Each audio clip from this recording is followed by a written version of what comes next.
and map and check what else.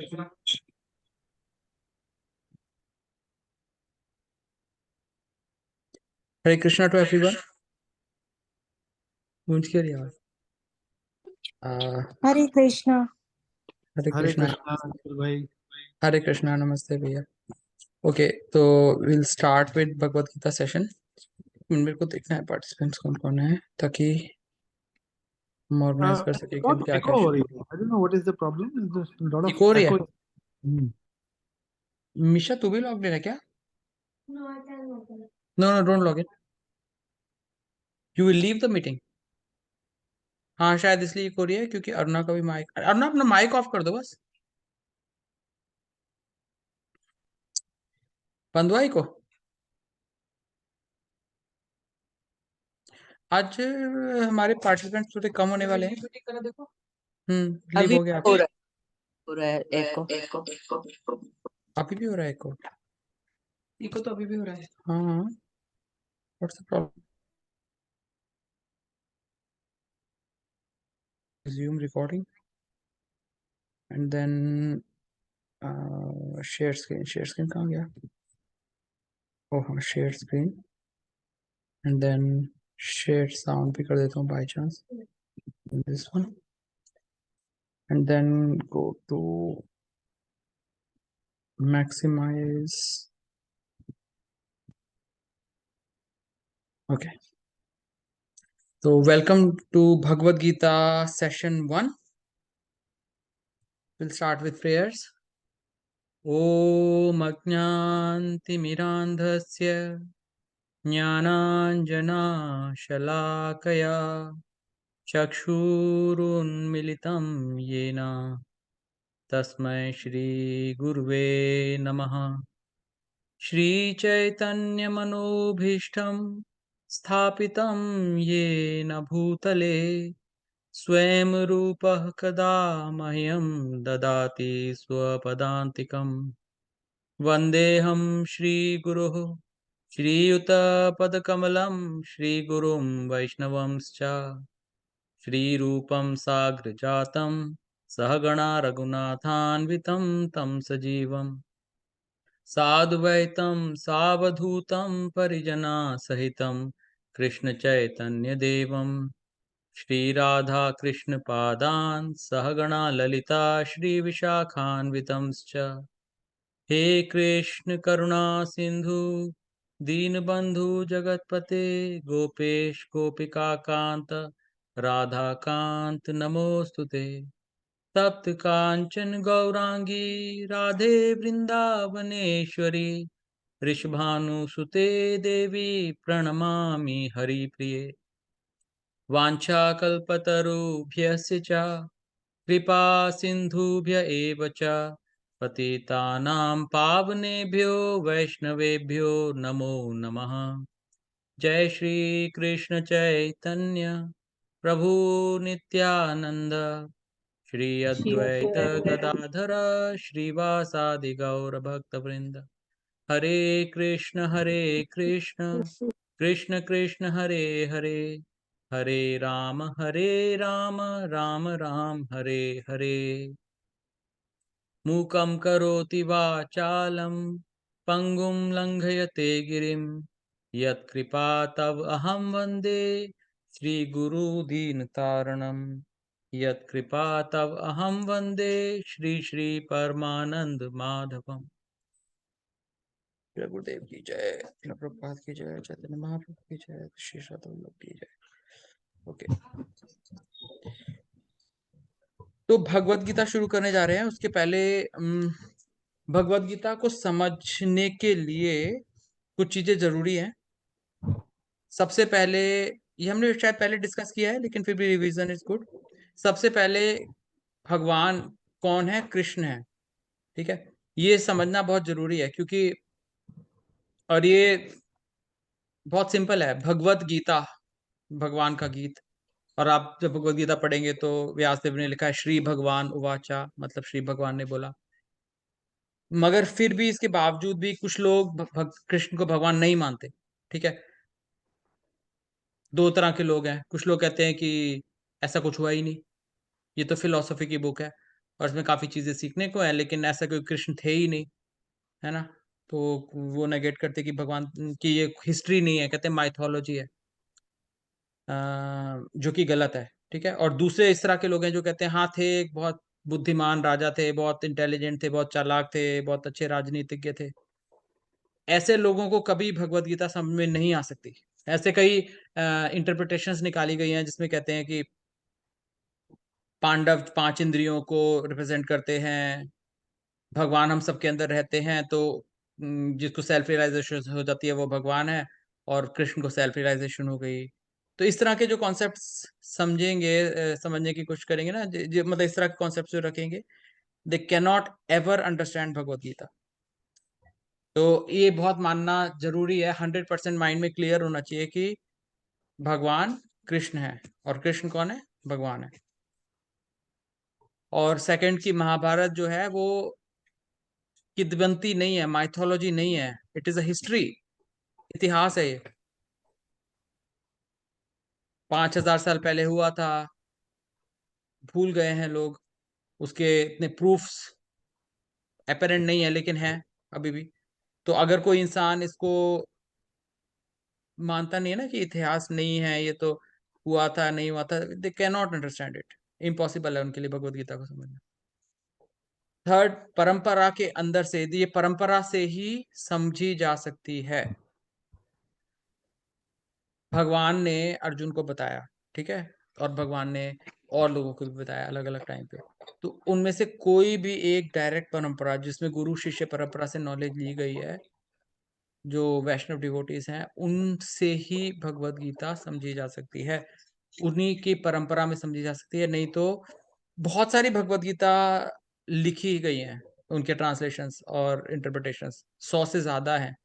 काफी सारे महापुरुषों ने लिखी हैं। महात्मा गांधी ने भी भगवत गीता का कुछ ट्रांसलेशन लिखा है, और राधा कृष्णा, और बहुत सारे सेंट्स हैं जिन्होंने अपनी अपनी वर्जन वो की है। अब महात्मा गांधी कहते हैं कि मेरे हिसाब से भगवत गीता अहिंसा सिखाती है, मैंने भगवत गीता से अहिंसा सीखी।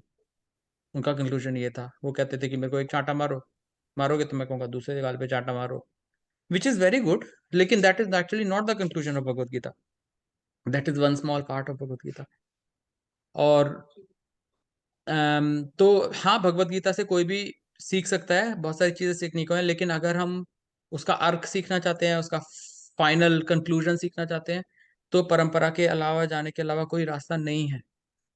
और हमारी जो परंपरा है वो वेल एस्टेब्लिश परंपरा है, तो we are very very lucky कि हमारे हाथ में हमारा कॉन्टेक्ट शिला प्रभुपाद के मिशन से हुआ, क्योंकि ऐसा नहीं है कि वो उठ के खड़े हो। हाँ, कर दिया ना, हाँ, ठीक है। कर दिया ना, एक मिनट। हाँ, चल रही है, okay. So it is very important that, अब ना आपकी वजह से होता है ये गूंजता है जो ना, double double. So it is very important कि it is heard from parampara, और we will be following parampara, क्योंकि हम Bhagavad Gita as it is follow करेंगे, जो कि शिला प्रभुपाद की किताब है, और हमारे पास गाइडेंस भी है, कहीं पे भी कोई कंफ्यूजन है, we can seek guidance from senior devotees who are in the parampara, who are following the regulative principles, ठीक है, so that point is covered। और चौथा, जब तक हम भगवान की भक्ति नहीं कर रहे, जब तक हम जप नहीं कर रहे, डिवोशनल प्रिंसिपल्स को फॉलो नहीं कर रहे, जो हमने पिछली बार फॉलो डिस्कस किया था, कि हमें जप करना चाहिए, हमें भगवान का भोग लगा के खाना खाना चाहिए, हमें भगवान के जो जो फेस्टिवल्स हैं, भगवान ने कई अवतार लिए और सबके अलग अलग बर्थडे हैं, सबसे ज्यादा बर्थडेज कृष्ण भगवान के ही हैं जो सेलिब्रेट होते हैं, नरसिंह चतुर्दशी, कृष्ण जन्माष्टमी, राम नवमी, श्री चैतन्य महाप्रभु की Gaura Purnima. So lots of festivals are there, और हम जब उनको फॉलो करते हैं रूल्स रेगुलेशन से, उनमें पार्टिसिपेट करते हैं, एंजॉय करते हैं, तो वो भक्ति का पार्ट है। जब हम ये चीजें करते हैं हमें भगवत गीता समझ में आ सकती है, जब हम चीजें नहीं करते हैं हमें भगवत गीता समझ में नहीं आ सकती। और इसमें एक पॉइंट ये भी शायद हमने डिस्कस किया था, but it's worth mentioning again. Chapter 9 second verse, chapter 9 second verse, है ना। अर्जुन कहते हैं कि, नहीं, भगवान कहते हैं कि राज विद्या राजगुह्यम पवित्रमिदम उत्तमम। राज गुह्यम बोलते हैं भगवान जी, जो नॉलेज दे रहे हैं भगवत गीता में, इसको राज गुह्यम बोलते हैं। मतलब top secret knowledge, king of all, top king of all secrets. राज विद्या भी है यानी टॉप की नॉलेज है, लेकिन राजगुह्यम भी है यानी कि टॉप का सीक्रेट है, टॉप सीक्रेट। और ये कैसे टॉप सीक्रेट है, कैसा टॉप सीक्रेट है कि हर दुकान पे 4-4 5-5 तरह की भगवत गीता अवेलेबल है। तो ये तो ओपन सीक्रेट है, सबको पता है, लेकिन एक्चुअली में ये है सीक्रेट। क्योंकि जब तक ये सारी चीजें रिक्विजिट्स हम फॉलो नहीं करते हैं, हमें भगवत गीता का तथ्य समझ में ही नहीं आता।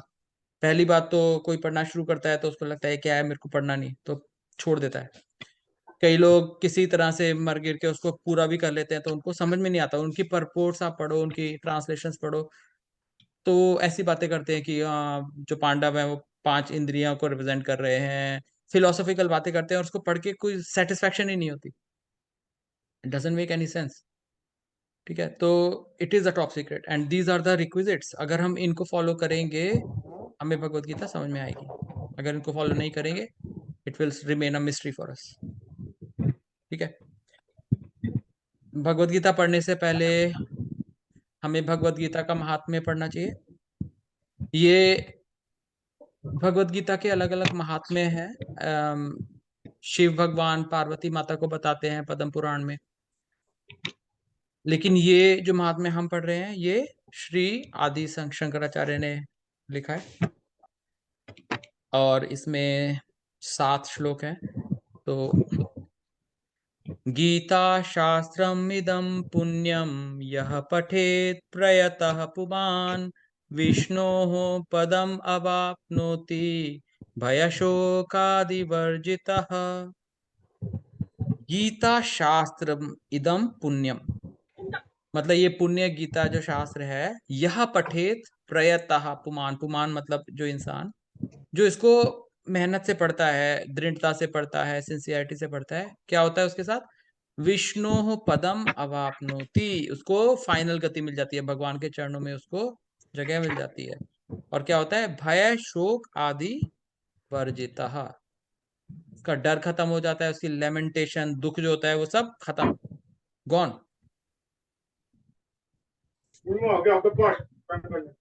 कोई म्यूट नहीं है ना वो, एक सेकंड, आप तो वो नहीं हो ना, मैं आपको वो बनाता हूँ, मैं आपको को होस्ट बना देता हूँ, make co-host, yes. Okay, second verse.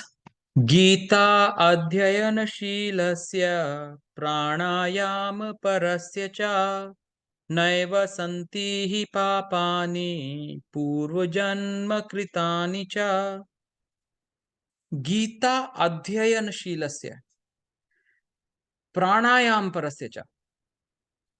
देखो, प्राण जो हम एनर्जी लेते हैं हवा के थ्रू, और ये आधा, इसको हम प्राणायाम बोलते हैं कि भाई अंदर ले रहे हैं बाहर कर रहे हैं, ये जो कसरत है जीने की, अंदर बाहर सांस करना। तो जो गीता का अध्ययन इतनी मेहनत से कर रहा है कि उसके लिए बहुत इंपॉर्टेंट है, जीने मरने के बराबर इंपॉर्टेंट है ना। प्राणायाम से भी, प्राण से भी पर है, परस्य है उसके लिए। उसके साथ क्या होगा, ना एव संति ही पापानी पूर्व जन्म कृतानि च, उसके जो पाप हैं सारे खत्म हो जाएंगे, उसके पूर्व जन्म के जो कर्म है वो सब खत्म हो जाएंगे, ऐसा बोलती है गीता। गीता महात्म्य बोलते हैं ऐसे फिर।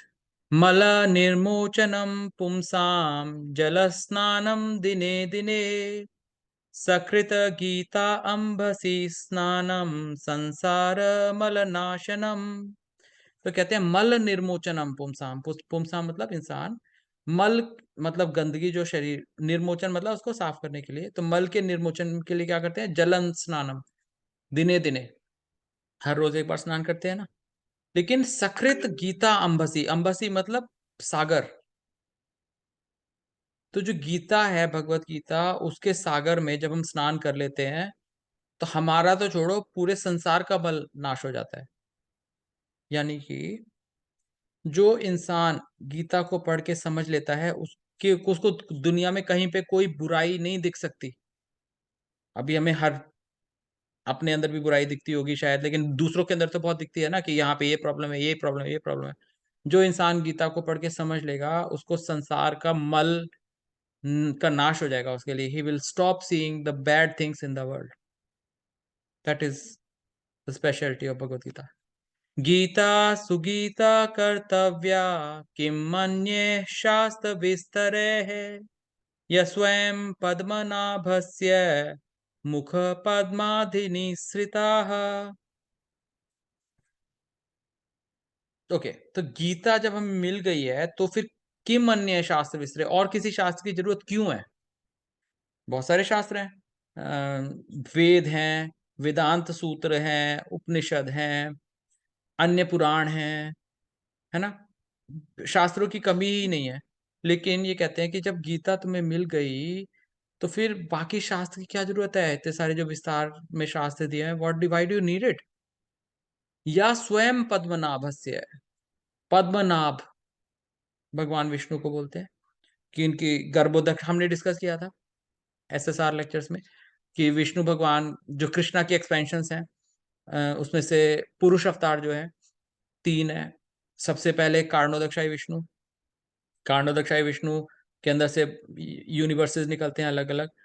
हर एक यूनिवर्स में गर्भोदकशाही विष्णु एक्सपैंड होते हैं जिनके नाभि से कमल निकलता है जिसमें सारे प्लैनेट सिचुएटेड हैं, उनके ऊपर ब्रह्मा। तो पद्मनाभस्य, Padmanabha is the name of Vishnu who is an expansion of Krishna. पद्म मतलब कमल और नाभ मतलब नाभि से जो निकलता है ना? तो कह रहे हैं कि जो स्वयं पद्मनाभ के मुख से निकली है गीता, भगवान ने जो बोली है स्वयं, उसके बाद किसी और चीज की जरूरत क्यों है ना?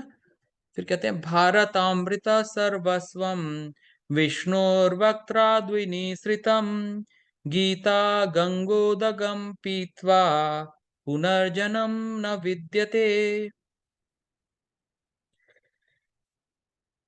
तो ये जो सत्य है ये विष्णु वक्त्र आद्विनिसृतम, विष्णु बोल रहे हैं इसको।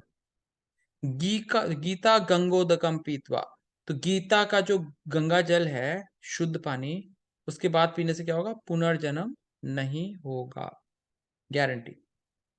सर्वोपनिषदो गावो दोग्धा गोपाल नंदनः पार्थः वत्सः सुधीर भोक्ता दुग्धम गीतामृतम महत्।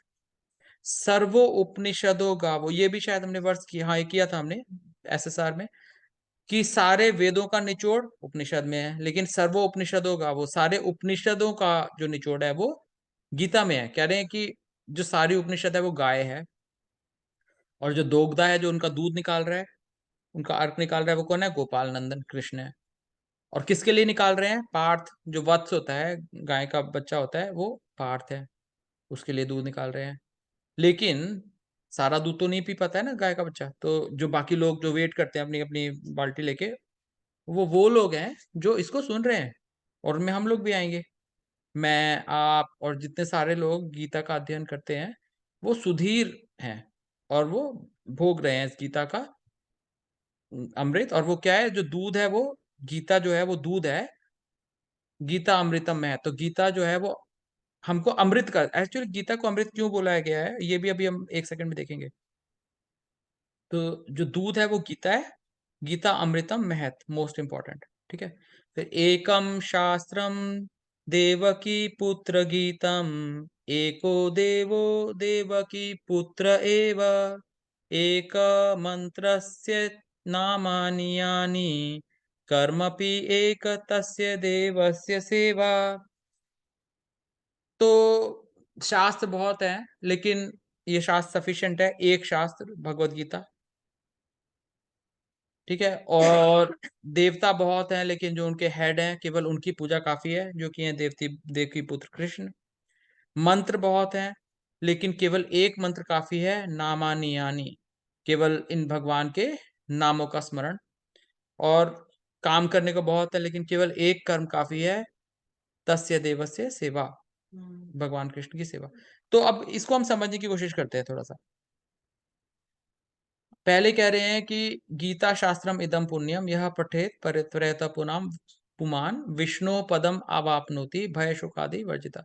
तो गीता का जब हम अध्ययन करेंगे तो उससे हमें भगवान के चरणों की प्राप्ति होगी और हमें भय शोक इससे मुक्ति मिल जाएगी। कैसे होता है ये?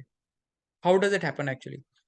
तो ये कैसे होता है, जब हम इसको एनालाइज करते हैं तो हमें समझ में आता है कि ये सारे जो भय, ये जो शोक है, ये क्यों होते हैं हमें?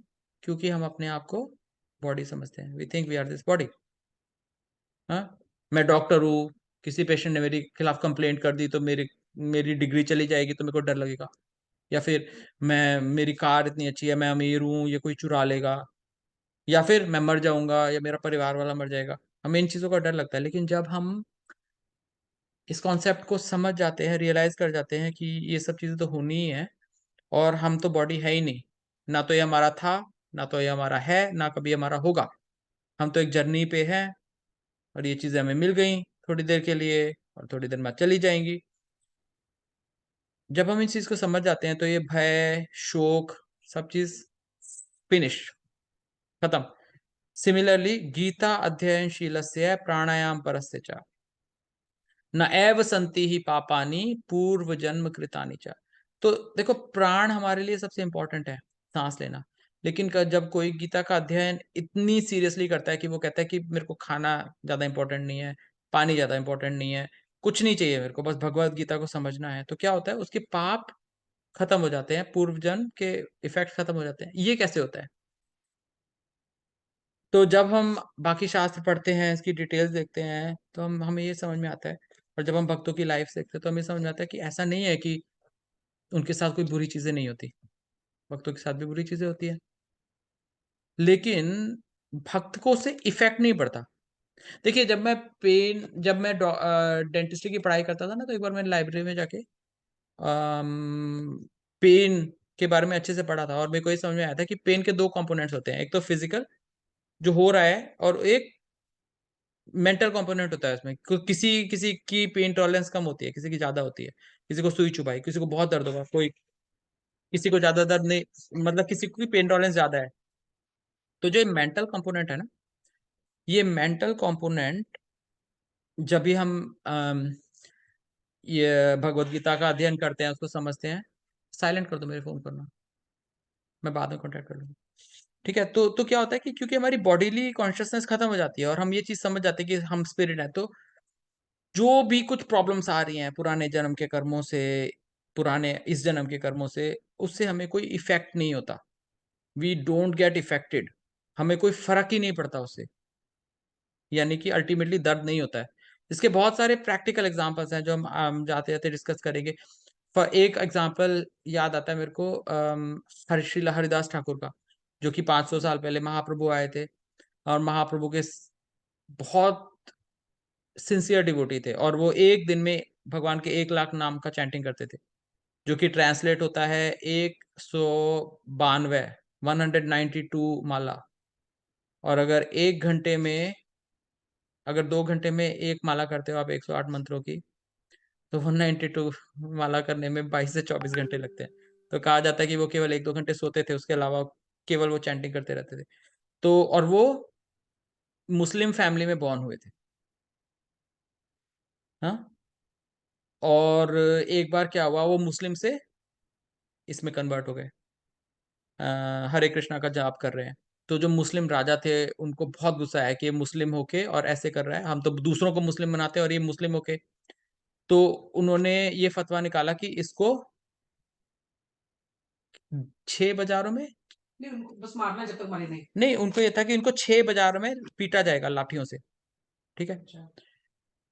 और सारे लोग देखेंगे मजमा लगा के कि क्या होता है जो इंसान मुसलमान से हिंदू बन जाता है। तो उनको मारा लाठियों से, उनकी बॉडी से खून निकल रहा था, उनकी हड्डियां टूट गई, फिर घसीटते हुए दूसरे बाजार में ले गए, फिर मारा, पर उनको दर्द नहीं हो रहा था। वो तो मुस्कुरा रहे थे, हरे कृष्णा का जाप कर रहे थे। फिर तीसरे बाजार में ले गए, चौथे बाजार में ले गए, पांचवें में ले गए, छठे में ले गए, लेकिन वो मर ही नहीं रहे थे। He was not dying.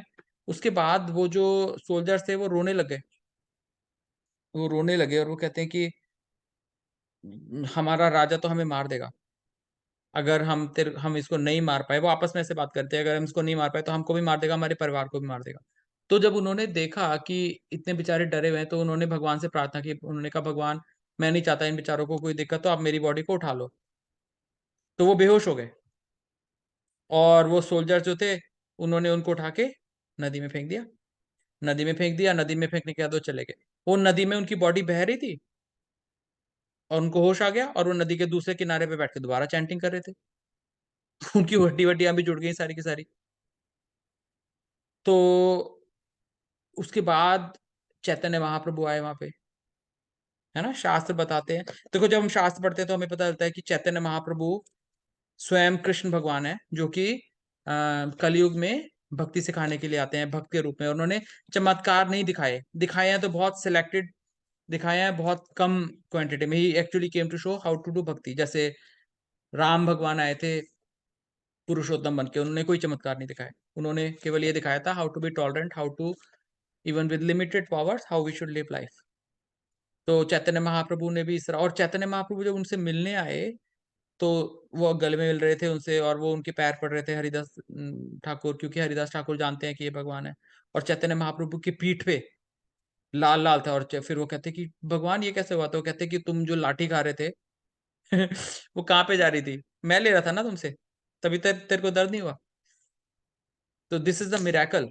जब भक्त भगवान की भक्ति करता है पूरे मन से, तो उसके ऊपर अपेरेंटली बहुत प्रॉब्लम्स आती हैं, और जो लोग उनको देख रहे होते हैं वो कहते हैं बेचारा कितने दुख में है। लेकिन अगर आप भक्त के पास जाओगे और भक्त को कहोगे कि ये जो आप लाइफ जीते हो इसको चेंज करके आप करोड़पति इंसान बन जाओगे, तो वो कहेगा नहीं, मुझे नहीं चाहिए, आई एम वेरी हैप्पी। ठीक है। सो दिस इज हाउ ये सारी चीजें सच होती हैं कि पूर्व जन्म के फल नहीं मिल रहे। बाकी लोगों को लगेगा कि ये तो बेचारा लंगड़ा है, लेकिन जब आप भक्त के पास जाओगे तो उससे ज्यादा खुश इंसान कोई नहीं होगा। उसको किसी भी चीज से उस कंडीशन को चेंज नहीं करना। ठीक है। फिर कहते हैं कि ये जो गीता है ना, देखो, गंगा जल में स्नान करके हमारे हम पाप धुल जाते हैं हमारे, ये बात बिल्कुल सच है। और क्यों है ऐसा? क्योंकि गंगा जल क्या है, जब हम पुराण पढ़ते हैं तो हमें गंगा जल की ओरिजिन पता चलती है। जब वामन देव ने अपने 3 पग भरे थे, तो ब्रह्मांड, जो ये ब्रह्मांड है, जो हमारी ये यूनिवर्स है, उसका खोल टूट गया था उनके दाएं पैर के अंगूठे से। ठीक है। और जो गर्भोदक ओशन है, जिसमें गर्भोदक शाही विष्णु है, वहां का पानी नीचे आ गया था ब्रह्मांड के अंदर। और फिर उसके बाद जहानु जो थे, जहानु ऋषि थे, और अपने भागीरथ राजा थे, वो अर्थ पे लेके आए। भागीरथ राजा थे, भागीरथ राजा थे, वो अपने पूर्वजों को एक लंबी कहानी है। कपिल देव मुनि ने उनके जो पिता, उनके जो पूर्वज थे, उनको श्राप दे दिया था कपिल मुनि ने। और फिर वो पितृलोक में बेचारे परेशान हो रहे थे, और उनका एक ही रास्ता था कि गंगा है यहाँ पे, तभी इनके पितृ तरेंगे। तो कई जनरेशन से वो ट्राई कर रहे थे, अल्टीमेटली भागीरथ ऋषि लेके आ पाए थे उनको। और फिर उसके बाद प्रॉब्लम ये थी कि गंगा इतनी प्योर है और उनमें इतना वेग है, उसको कौन संभालेगा? उससे तो पूरी अर्थ खत्म हो जाएगी। फिर शिव जी आए थे, शिव जी ने कहा था कि मैं संभालूंगा। तो शिव जी के सिर पे गंगा गिरी, उनका वेग रुका, उसके बाद उनसे बहती बहती आई। तो वो जो गंगा जल है वो इतना प्योर क्यों है? क्योंकि वो विष्णु के पैरों में रहने वाला पानी है, गर्भोदक ओशन का पानी है। ठीक है।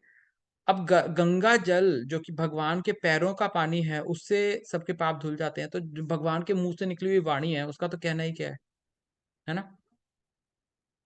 इसीलिए गीता गंगोदकम पीत्वा पुनर्जन्म न विद्यते। क्यों नहीं होगा पुनर्जन्म? क्योंकि अगर हम गीता का अध्ययन अच्छे से करेंगे, गीता में अच्छी तरह समझ में आ जाएगी, तो हमारी जन्म लेने का मेन कारण ये है कि हमारी इच्छाएं हैं, हमें ऐसे करना है, हमें ये करना है, हमें ये करना है ना? तो वो सारी इच्छाएं प्यूरिफाई हो जाएंगी। उसके बाद भगवान और भगवान के भक्तों की सेवा करनी है, केवल इसके अलावा कोई इच्छा नहीं रहेगी। ठीक है। तो ये भगवत गीता का महात्म्य है, और इस भाव से हम आगे बढ़ते हैं। तो सबको पता है ये चीजें, लेकिन हम फिर भी थोड़ा सा डिस्कस कर लेते हैं। भगवत गीता का क्या मतलब, क्या है? भगवत गीता का मतलब है, भगवत गीत है एक्चुअली, भगवान का गीत। क्योंकि ये सारे जो श्लोक है ना, ये 1 मीटर में है। इनको गाते हैं तो ये सुंदर, बहुत सुंदर लगता है। ठीक है। राइमिंग है। भगवान ने गाई है भगवत गीता, बोली नहीं है। भगवत गीता महाभारत का एक हिस्सा है। महाभारत के महाभारत के कितने खंड हैं? महाभारत के भीष्म पर्व, महाभारत में टोटल 100 चैप्टर्स हैं और उनको खंडों में डिवाइड किया गया है। और उसमें छठा या सातवां पर्व जो है भीष्म पर्व, उसका पार्ट है भगवत गीता। उसके अध्याय 25 से लेके, तो जो 100 अध्याय हैं महाभारत में, उसके अध्याय 25 से लेके 42 तक भगवत गीता है। ठीक है, ये व्यास देव ने कंपोज की। और कंपोज करने का मतलब ये नहीं है कि उन्होंने कोई कहानी बनाई, ये हुआ था। जैसे जिस तरह से रामायण हुई थी और वाल्मीकि ऋषि ने लिखी, और वाल्मीकि ऋषि को ब्रह्म ज्ञान हुआ तो उनको ये पता चल गया कि आगे क्या होने वाला है, पहले क्या हुआ। सिमिलरली व्यास देव भगवान के ही अवतार हैं, शक्तावेश अवतार हैं भगवान के। उन्होंने सारे वैदिक लिटरेचर्स लिखे हैं, इसीलिए वो एम्पावर्ड किए गए थे। हमने 6 तरह के अवतार डिस्कस किए थे SSR में, तो उसमें से शक्तावेश अवतार है व्यास देव, और उनका काम है लिटरेचर्स को लिखना। तो महाभारत पूरी होने से पहले इसकी रचना हो गई थी। और व्यासदेव उस टाइम में थे। और महाकाव्य महाभारत में 1 लाख के करीब श्लोक हैं। तो इसको लिखा किसने था? गणेश जी ने, क्योंकि इसको लिखना बहुत मुश्किल था। उसके अंदर से 700 जो श्लोक हैं वो भगवत गीता कॉन्स्टिट्यूट करते हैं। 18 अध्यायों में लिखी गई है। 4 लोग भगवत गीता में हैं, 4 कैरेक्टर्स हैं। धृतराष्ट्र है, संजय जो कि धृतराष्ट्र के सारथी हैं, अर्जुन है, और भगवान कृष्ण है। ठीक है, 4 लोग हैं इसमें। भगवत गीता में 5 मेन विषयों के बारे में बताया गया है, ये हमने पहले डिस्कस किया है फिर भी। जीव तत्व यानी कि जीव आत्मा, यानी कि हम लोग। और सबसे मेनली बताया गया है अध्याय 2 में जीव आत्मा के बारे में। फिर भगवान के बारे में बताया गया है। तो शुरुआत होती है, भगवान अपने बारे में बताने की शुरुआत करते हैं अध्याय 4 से। अध्याय 7 से लेके 12 में भगवान ने अपने बारे में बहुत डिटेल में बताया है, और अध्याय 15 में भी बताया है, और बीच बीच में कहीं कहीं मेंशन आता है अलग चैप्टर्स में। कर्म के बारे में बताया भगवान ने। कर्म के बारे में भगवान ने अध्याय 2 के आखिरी श्लोकों में बताना शुरू किया। कर्म क्या है और हमें कैसे करना चाहिए, गलत कर्म क्या है, सही कर्म क्या है, अकर्म विकर्म सकर्म, ये सब बताया। अध्याय 3 और 5 में काफी डिटेल में बताया है भगवान ने, और अध्याय 4 में भगवान ने अपने बारे में बताया है और कर्म के बारे में बताया है। ठीक है, इसके अलावा जो समरी है भगवत गीता की, समरी अध्याय 18 में है, जो सबसे एंड में है। तो उसमें भी उन्होंने कर्म के बारे में, उसमें उन्होंने सब चीजों के बारे में दोबारा से समराइज किया है। काल, चौथा जो अध्याय है, चौथा जो सब्जेक्ट है भगवत गीता का, वो है काल। काल भगवान का ही एक मैनिफेस्टेशन है, भगवान का ही एक मैनिफेस्टेशन है इस मटेरियल वर्ल्ड में। इसके बारे में भगवान ने चैप्टर 11 में बताया, जब अपना विश्व रूप दिखाया था। जब अर्जुन ने कहा कि मेरे को दिखाओ आप इस दुनिया में कैसे प्रविष्ट होते हैं, तो फिर भगवान ने अपना विश्व रूप दिखाया। और फिर उसके बाद अर्जुन डर गए, और अर्जुन ने देखा कि इतने भयानक भयानक सिर हैं, और इतने भयानक भयानक उनके दांत हैं, और इतने बड़े हैं, वो समझ में ही नहीं आ रहा कहाँ से क्या हो रहा है। और उन्होंने देखा कि लोग उनके मुंह में जा रहे हैं। फिर वो डर गए अर्जुन, और उन्होंने पूछा कि ये आप कौन हो इतने भयानक रूप में? तो भगवान ने कहा, कालो अस्मि हम लोकक्षय कृत प्रवृद्धो लोकाम संहर्तुम इति प्रवृद्धा। तो उन्होंने कहा, मैं काल हूं और मैं इस दुनिया का नाश करने आया हूं। और फिर उन्होंने कहा कि सारे लोगों का नाश मैं कर चुका हूं ऑलरेडी, लेकिन तुम निमित्त मात्र भव, निमित्त मात्र भव साव्य साची, है ना। तो तुम निमित्त मात्र बनो, और अपनी ड्यूटी को पूरा करो।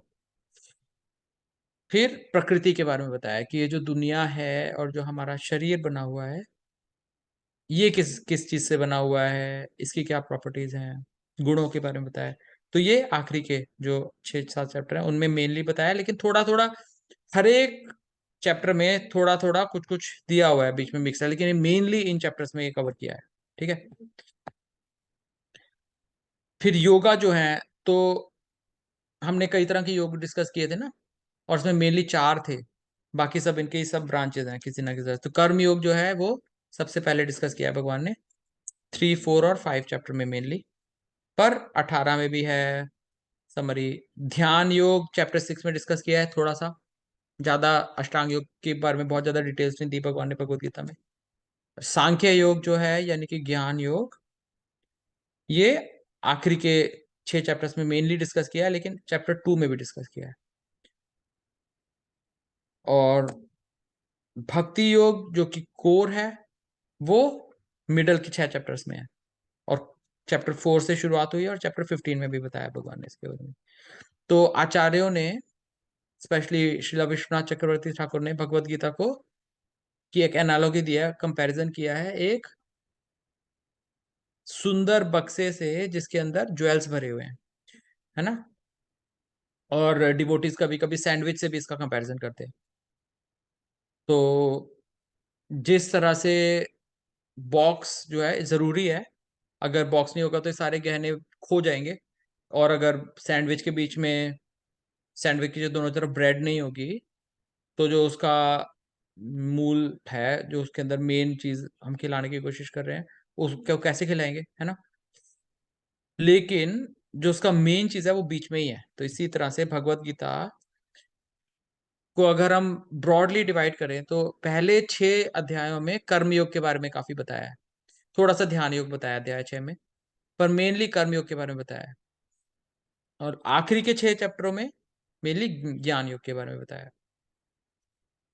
और बीच में सबसे वैल्यूएबल पार्ट है जो कि है भक्ति योग। तो बीच में भक्ति योग के बारे में बताया भगवान ने। तो इन्फ्रेंस ये निकलता है कि जैसे सैंडविच पूरी खानी पड़ती है ना, तो हमें ये कर्म के बारे में सीखना पड़ेगा, ज्ञान भी हमें सीखना पड़ेगा जो असेंशियल है, क्योंकि इसके बिना हमारी भक्ति पूरी तरह हो नहीं पाएगी। लेकिन अल्टीमेटली जो सबसे इंपॉर्टेंट है वो भक्ति है। भक्ति के बिना ज्ञान और कर्म बेकार है, दे आर यूजलेस। ठीक है, तो अब हम थोड़ी सी जीनियोलॉजी देखते हैं, इस भगवत गीता की सिचुएशन को समझ। आज आई थिंक भगवत गीता की सिचुएशन को समझने का अगर हम पूरा कर लेना तो आज का कवर होएगा। उसके बाद फिर हम नेक्स्ट टाइम से वर्स बाय वर्स शुरू करेंगे, और फिर हम थोड़ा सा होमवर्क भी करेंगे पहले, नेक्स्ट टाइम आने से पहले। तो अभी भगवत गीता समझने से पहले ये ना एक ब्रीफ चार्ट है बहुत। महाभारत की जीनियोलॉजी, भागवतम की जीनियोलॉजी बहुत बड़ी है, वो एक छोटे पेपर पे आ नहीं पाती, लेकिन जो बिल्कुल मेन मेन है। तो अभी देखिए इसमें, अब मैं इसमें एक पेन निकालता हूँ, एनोटेट,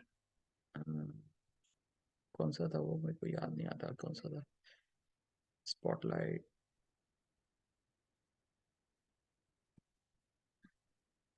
हाँ ये वाला, ठीक है, ये ठीक है। ओके, तो ये कहाँ से शुरू हो रहा है, एक मिनट मैं इसको हटाता हूँ, नीचे ले जाओ। भगवान कृष्ण की एक्सपेंशंस आती हैं अलग अलग। तो अल्टीमेटली हम क्षीरोदक्षाई विष्णु से शुरू करते हैं, और गर्भोदक्षाई विष्णु से ब्रह्मा जी निकले। तो मटेरियल वर्ल्ड के सबसे पहले जो जीव हैं वो ब्रह्मा जी हैं, ठीक है, जो कि कृष्ण की नाभि से, या गर्भोदक्षाई विष्णु की नाभि से कमल निकलता है, उससे निकलते हैं। उसके बाद ब्रह्मा जी के जो बच्चे होते हैं, कई सारे हैं, ब्रह्मा जी के जो बच्चे हैं वो मानसिक हैं मोस्टली, वो उनके माइंड से पैदा हुए। तो उसमें ना हम 2 मरीचि की जो मरीचि ऋषि हैं, जो कि वन ऑफ द सप्त ऋषिज हैं इस मनवंतर में, उनकी लीनिएज में ऋषि कश्यप हुए। ऋषि कश्यप की लीनिएज में दिति, अदिति और वगैरह, तो विवस्वान हुए, जो कि अभी हमारे सन गॉड है, सूर्यदेव। विवस्वान के पुत्र वैवस्वत मनु। तो ये हमने डिस्कस किया था कि मनवंतर क्या होता है और कल्प क्या होता है। किसी को कंफ्यूजन है तो आप पूछ लीजिए अगेन, बेशक से अभी पूछना है तो अभी पूछ लीजिए, नहीं तो प्राइवेटली। तो एनीवे इस मनवंतर में अभी जो मनवंतर चल रहा है उसके मनु वैवस्वत मनु है, ठीक है, और ये सूर्यदेव की डायनेस्टी के हैं। तो ये मनु मनुष्य के पापा हैं, फादर हैं। तो ये जो सारा वंश है ये सूर्य वंश है, ठीक है, जिस वंश में अल्टीमेटली जाके राम जी हुए, फिर लव और कुश हुए, फिर कुश की डायनेस्टी आगे चली, और आगे जाके रुक गई थी एक टाइम पे, लेकिन हमारे शास्त्र बताते हैं कि उसमें एक राजा है जो कि अभी अर्थ से दूर किसी प्लेनेट पे हैं और जिंदा हैं, और जब कलयुग में सारे लोग मारे जाएंगे तो वो दोबारा से सूर्यवंश को शुरू करेंगे। और इधर अत्रि ऋषि, तो अत्रि ऋषि और माता जी का नाम क्या था, मेरे को याद नहीं आ रहा। अत्रि ऋषि और उनकी जो माता जी थी, उनके 3 पुत्र हुए थे, दत्तात्रेय, सोमा और दुर्वासा। हम्म तो उसमें से हम सोमदेव की डायनेस्टी में चलते हैं। सोमदेव हमारे मून गॉड है, ठीक है, चंद्रदेव। तो सोम के पुत्र हुए बुध, बुद्ध के पुत्र हुए पुरूरवा। और हम ज्यादा बहुत सारी चीजें हैं इसमें सीखने की, लेकिन जैसे पुरूरवा की डायनेस्टी में लॉर्ड परशुराम आए थे, ठीक है। लेकिन और फिर विश्वामित्र ऋषि भी इसी डायनेस्टी में आए। लेकिन हम जाएंगे आयु। तो आयु की डायनेस्टी में हुए नहुषा, नहुषा की डायनेस्टी में हुए ययाति, ययाति की डायनेस्टी में हुए यदु और पुरु।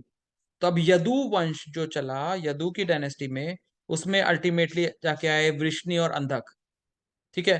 और अंधक वंश में, अंधक राज्य में उग्रसेन हुए, जो कि कृष्ण भगवान के टाइम पे मथुरा के राजा थे। और देवक भी हुए, देवक की पुत्री थी देवकी, ठीक है। और उग्रसेन का पुत्र था कंस, तो देवकी उनकी कजिन सिस्टर थी। ओके, तो कंस इज द मामा जिसको कृष्ण ने मारा था। और इस जो सातवत है, सातवत के दूसरे पुत्र थे वृष्णि। तो वृष्णियों के वंशों में हुए शूरसेन, शूरसेन के पुत्र हुए वसुदेव और कुंती। तो कुंती माता पांडवों की मम्मी थी, और वसुदेव जो है वो कृष्ण भगवान जी के फादर थे। तो कृष्ण जी, बलराम जी, माता सुभद्रा और अन्य कई पुत्र वसुदेव के थे। तो कुंती माता जो है वो कृष्ण भगवान जी की बुआ जी थी, ठीक है। और फिर कृष्ण और कुंती माता से पांडव आए, कर्ण भी आए। तो चलो ठीक है, ये तो ये हो गए। इसी इसी अत्रि वंश में सोम सोम डायनेस्टी में, यानी कि मून डायनेस्टी, यानी कि चंद्रवंश, चंद्रवंश की बात चल रही है अभी। अब वापस आते हैं पुरु से। पुरु से जब, तो यदु के जो भाई पुरु थे, पुरु के अंदर डायनेस्टी में क्या कौन आए, दुष्यंत। इसमें दुष्मंत लिखा हुआ है, लेकिन हम लोग उनको दुष्यंत के नाम से जानते हैं। और दुष्यंत की शादी किससे हुई थी, विश्वामित्र जो थे, ऋषि विश्वामित्र, ऋषि विश्वामित्र का संग अप्सरा मेनका से हुआ था कुछ टाइम के लिए, और उनसे जो पुत्री हुई थी वो शकुंतला थी। वो शकुंतला, और ये सब लोगों को कहानी पता भी है, शकुंतला और दुष्यंत किसकी, और मूवी भी बनी थी ब्लैक एंड व्हाइट पहले। तो शकुंतला और दुष्यंत जो थे, उनका पुत्र हुए भरत। और भरत बहुत शक्तिशाली और बहुत कैपेबल थे। He was very very capable, Maharaj Bharat. और अगर आप लोगों को याद होगा तो जो B.R. चोपड़ा जी ने महाभारत बनाई थी, उसमें ये रोल राज बब्बर ने किया था। और आई थिंक ये पहला ही एपिसोड था जब महाभारत की शुरुआत बता रहे थे, बिल्कुल। है ना। तो ये जो भरत हैं, ये भरत बहुत स्पेशल पर्सनैलिटी थे, ठीक है। इनको समझना बहुत जरूरी है अगर हम भगवत गीता को समझना चाहते हैं। ये भरत जो है ना, ये बहुत एबल राजा थे, इन्होंने सीमाओं को बहुत बढ़ाया। और ये ऐसे राजा थे जिनके राज में एक इंसान भी दुखी नहीं था, कुत्ता भी दुखी नहीं था, चिड़िया भी दुखी नहीं थी। सबको जितना मिलना चाहिए उतना प्रोवाइड होता था। भरत के जो बच्चे थे वो इतने कैपेबल नहीं थे, इनफैक्ट वो कैपेबल थे ही नहीं, वो बिगड़े हुए इंसान बने। तो भरत, जो राजा भरत थे, उन्होंने ये डिसीजन लिया कि मेरे किसी भी पुत्र में राजा बनने की कैपेबिलिटी नहीं है। क्योंकि जो राजा, जैसे भगवान जी ने भगवत गीता में बताया है ना कि गुण कर्म विभागशः चातुर्वर्ण्यम अहम श्रेष्ठम गुण कर्म विभागशः। तो कहते हैं कि 4 वर्ण बनाए हैं मैंने, क्या क्या, ब्राह्मण, क्षत्रिय, वैश्य और शूद्र। कैसे, गुण और कर्म के विभाग से, जन्म विभागशः नहीं बोला उन्होंने। तो इसी तरह उसी रूल को फॉलो करते हुए महाराज भरत ने कहा कि इनमें वो गुण नहीं है जो कि एक राजा में होने चाहिए, तो I can not make them the king. तो उन्होंने कहा कि मैं प्रजा में से किसी को बनाऊंगा। और अल्टीमेटली भरद्वाज पुत्र मन्यु या अभिमन्यु, उनको उन्होंने राजा बनाया। फिर उस डायनेस्टी में नरा हुए, संस्कृति हुई, क्रांतिदेव, अजामिड, ठीक है। उसी डायनेस्टी में द्रुपद हुए, नील के पुत्र। और जो ऋक्ष थे, उनके डायनेस्टी में जहानु आए, जहानु जहानवी नदी से भी रिलेटेड है, वो जो ऋषि बने थे अल्टीमेटली। तो उन्होंने राज नहीं किया। और उस डायनेस्टी में आगे जाके आए शांतनु। ठीक है, शांतनु को समझना भी बहुत जरूरी है। तो शांतनु बेसिकली स्वर्ग से फॉल डाउन हुए थे, और उनकी कहानी ये है कि गंगा माता जब एक बार आई थी तो वो गंगा माता को देख रहे थे और गंगा माता उनको देख रही थी और उनके बीच में अट्रैक्शन थी। और उस टाइम जब देव सभा चल रही थी तो ब्रह्मा जी को गुस्सा आ गया। उन्होंने कहा कि तुम, मीटिंग चल रही है और तुम एक दूसरे को देख रहे हो, तो तुम दोनों को मैं श्राप देता हूँ, तुम नीचे गिरोगे। तो अल्टीमेटली वो अर्थ पे पैदा हुए, और जो शांतनु थे, शांतनु गंगा माता से उनकी शादी हुई, और फिर इसमें वसुओं की भी कहानी थी। लेकिन वो हम डिटेल में नहीं जाएंगे। तो उसमें अल्टीमेटली क्या हुआ कि जो शांतनु थे, उन्होंने गंगा माता से शादी की, और गंगा माता ने कहा कि मैं अर्थ की क्रिएचर नहीं हूँ, मैं पृथ्वी पे नहीं हूँ, तो मेरे को तो जाना है वापस।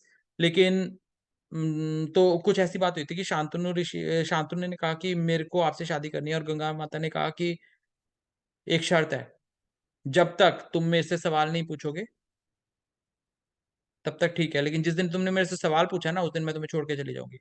तो मैं जो कर रही हूँ वो जब तक तुम्हें ठीक लगता है बहुत अच्छी बात है, और जिस दिन तुमने मेरे से सवाल पूछा कि ऐसे क्यों किया तुमने, तो मैं छोड़ के चली जाऊंगी।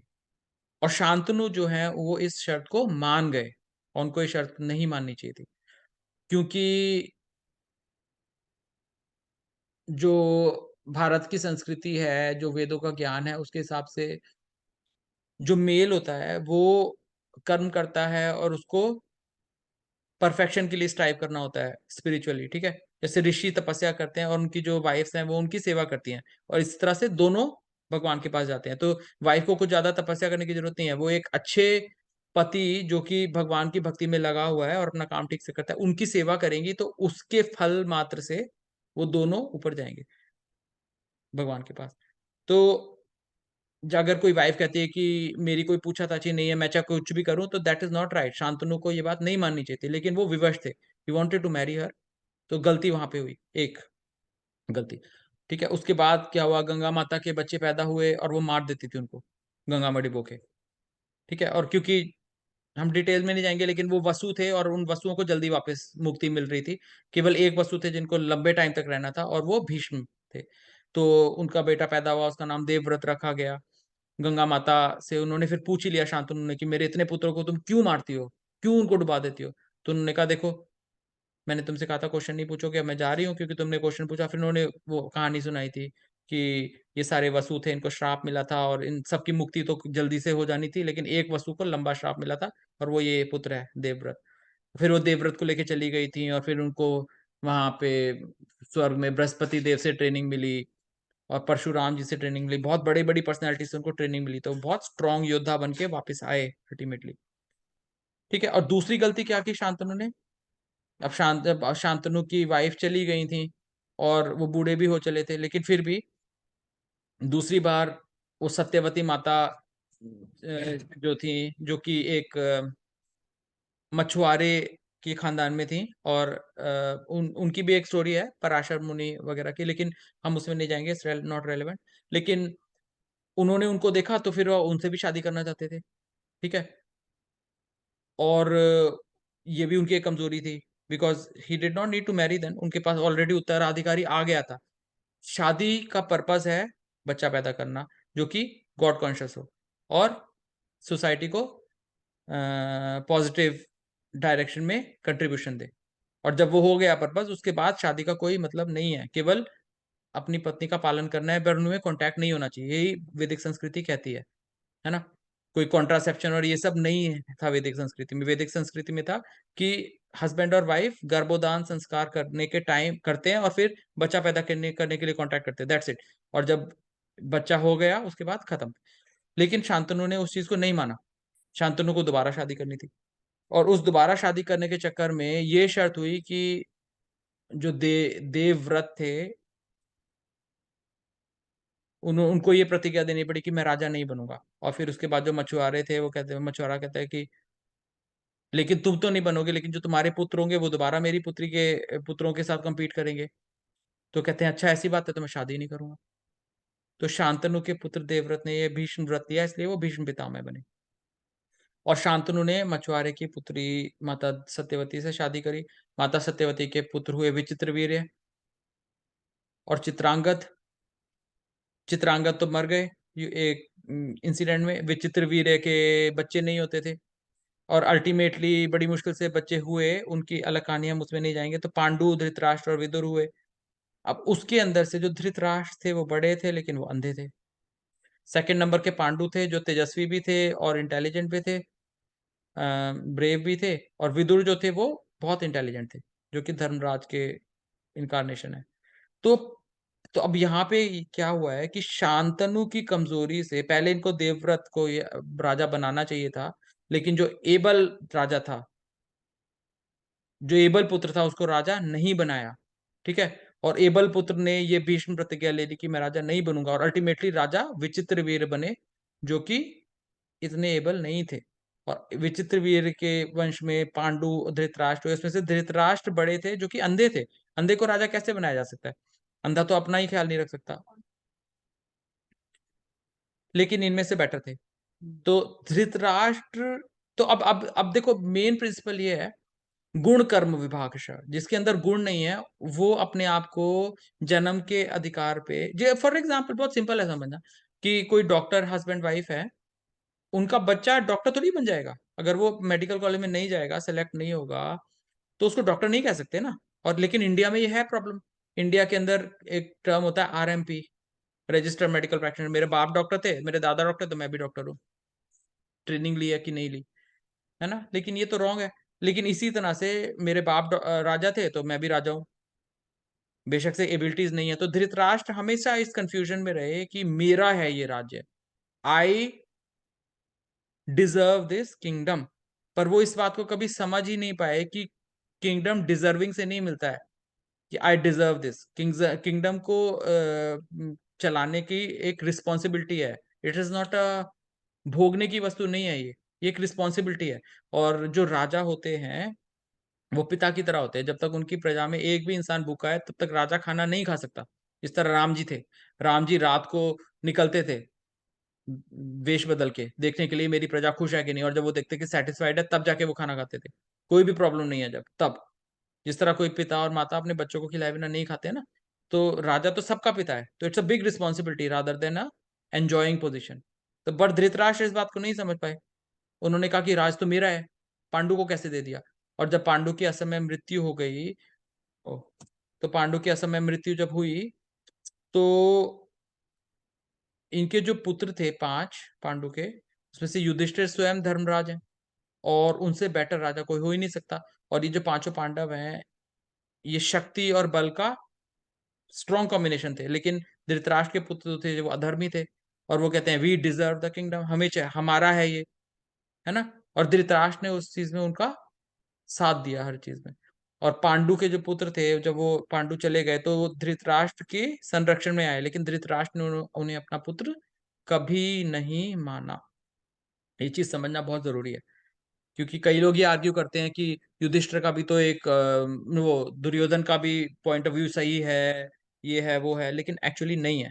दुर्योधन का पॉइंट ऑफ व्यू सही नहीं है, क्योंकि राजा जो होता है वो एक कर्तव्य है। राजा का कर्तव्य है कि ये चीजें करना, और अगर वो नहीं कर सकता वो पूरी, अगर राजा धर्म नहीं कर सकता, अगर वो न्याय नहीं कर सकता, अगर वो सुरक्षा नहीं कर सकता, तो उसको राजा होने का कोई अधिकार नहीं है। और धृतराष्ट्र अंधे थे, ना तो वो न्याय कर सकते थे क्योंकि उनकी आंखें ही नहीं थी, ना तो वो सुरक्षा कर सकते थे, अपनी सुरक्षा नहीं कर सकते, राज्य की सुरक्षा कहां से करेंगे? तो he was not able, he was not deserving to be a king. लेकिन फिर भी वो सिंहासन का लोभ नहीं छोड़ पाए, और वो चाहते थे मेरे बाद मेरे बच्चे ही बने, और उनके बच्चे सारे अधर्मी थे। So this is the basis of Bhagavad Gita's history. ठीक है, ये सारी चीज हमने कवर कर ली। ओके, तो अब Bhagavad Gita, I think Bhagavad Gita, core Bhagavad Gita अगली बार से शुरू करेंगे, लेकिन इसमें कुछ हाँ, एक मिनट, कुछ एनालिसिस की है, वो दिखाना चाहता हूँ मैं। ओके, तो भगवत गीता में ये दिख रहा है स्क्रीन पे? दिख रहा है, ओके छोटा दिख रहा है आपको, हम बड़ा कर लेंगे अपना। ओके, तो भगवत गीता में 18 अध्याय हैं, 4 स्पीकर हैं। उसमें से जो धृतराष्ट्र हैं उन्होंने केवल एक श्लोक बोला है, और वो है पहला श्लोक, धर्म क्षेत्रे कुरुक्षेत्रे सामवेता युद्धसभा पांडका मामका पांडका शैवा किम अकुर्वत संजय। ठीक है, धृतराष्ट्र ने केवल एक श्लोक बोला है, संजय ने टोटल मिला के 41 श्लोक बोले हैं। अर्जुन ने 84 श्लोक बोले हैं। ठीक है, और उन श्लोकों में से काफी सारे सवाल हैं। तो भगवत गीता जो है क्वेश्चन आंसर्स हैं। अर्जुन क्वेश्चन पूछ रहे हैं, धृतराष्ट्र ने भी एक क्वेश्चन पूछा था, लेकिन मेनली सारे क्वेश्चन अर्जुन के हैं। तो अर्जुन क्वेश्चन पूछ रहे हैं और भगवान उसका आंसर कर रहे हैं। ठीक है, और भगवान ने 574 श्लोक बोले हैं पूरे 700 में से। तो चैप्टर वाइज एनालिसिस की गई है। जैसे अध्याय 2 से कोर भगवत गीता की फिलॉसफी शुरू होती है, क्योंकि अध्याय 1 में सिचुएशन समझाई गई है और अर्जुन की मनोभाव समझाया गया है कि अर्जुन के मन में क्या चल रहा था उस टाइम पे, है ना। और अध्याय 2 में क्या होता है, तो अर्जुन बहुत सारे रीजन दे रहे हैं कि मैं नहीं लड़ना चाहता, ये तो गलत है, लड़ना ही गलत है, लड़ना अधर्म है ना। और लड़ने से ये नुकसान है, ये नुकसान है, ये नुकसान है, ऐसे बोल रहे थे और भगवान चुपचाप सुन रहे थे, एक भी चीज नहीं बोली भगवान ने। उसके बाद अर्जुन को ये पता था कि अंदर हार्ट के कि ये गलत है। ठीक है, जो मेरे ओपोनेंट्स हैं, जो मेरे दादा हैं और मेरे गुरु महाराज हैं, वो गलत लोगों के साथ युद्ध कर रहे हैं, मतलब गलत लोगों के साथ साइड लिया उन्होंने, उनको पता था ये। तो फिर अर्जुन ने कहा कि मैं नहीं लड़ूंगा, लेकिन उसके बाद वो रोने लगे। वो कहते हैं कि मेरे को क्या सही है क्या गलत है कुछ समझ में नहीं आ रहा। ठीक है, तो अर्जुन ने चैप्टर 2 के शुरू के 10 श्लोकों में पहले वो अपनी फिलॉसफी बता रहे थे, उसके बाद वो भगवान के सरेंडर हो गए और कहते कि हे भगवान, मुझे कुछ समझ में नहीं आ रहा, क्या सही है क्या गलत है। शादी माम त्वाम प्रपन्नम, मैं आपके शरण में हूँ और शिष्यस्ते हम त्वाम शादी माम शांत। तो वो कहते हैं कि मैं आपका शिष्य हूँ, मैं आपकी शरण में हूँ, प्लीज मेरे को बताइए क्या सही क्या गलत।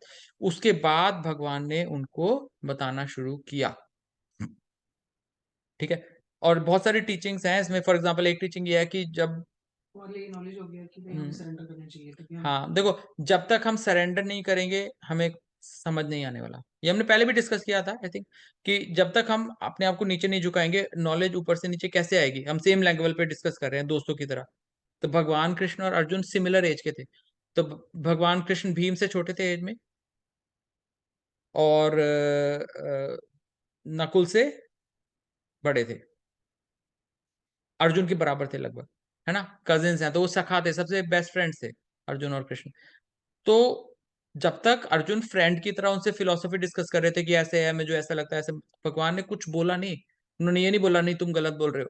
लेकिन जब अर्जुन ने सरेंडर कर दिया उसके बाद कृष्ण ने बोलना शुरू किया।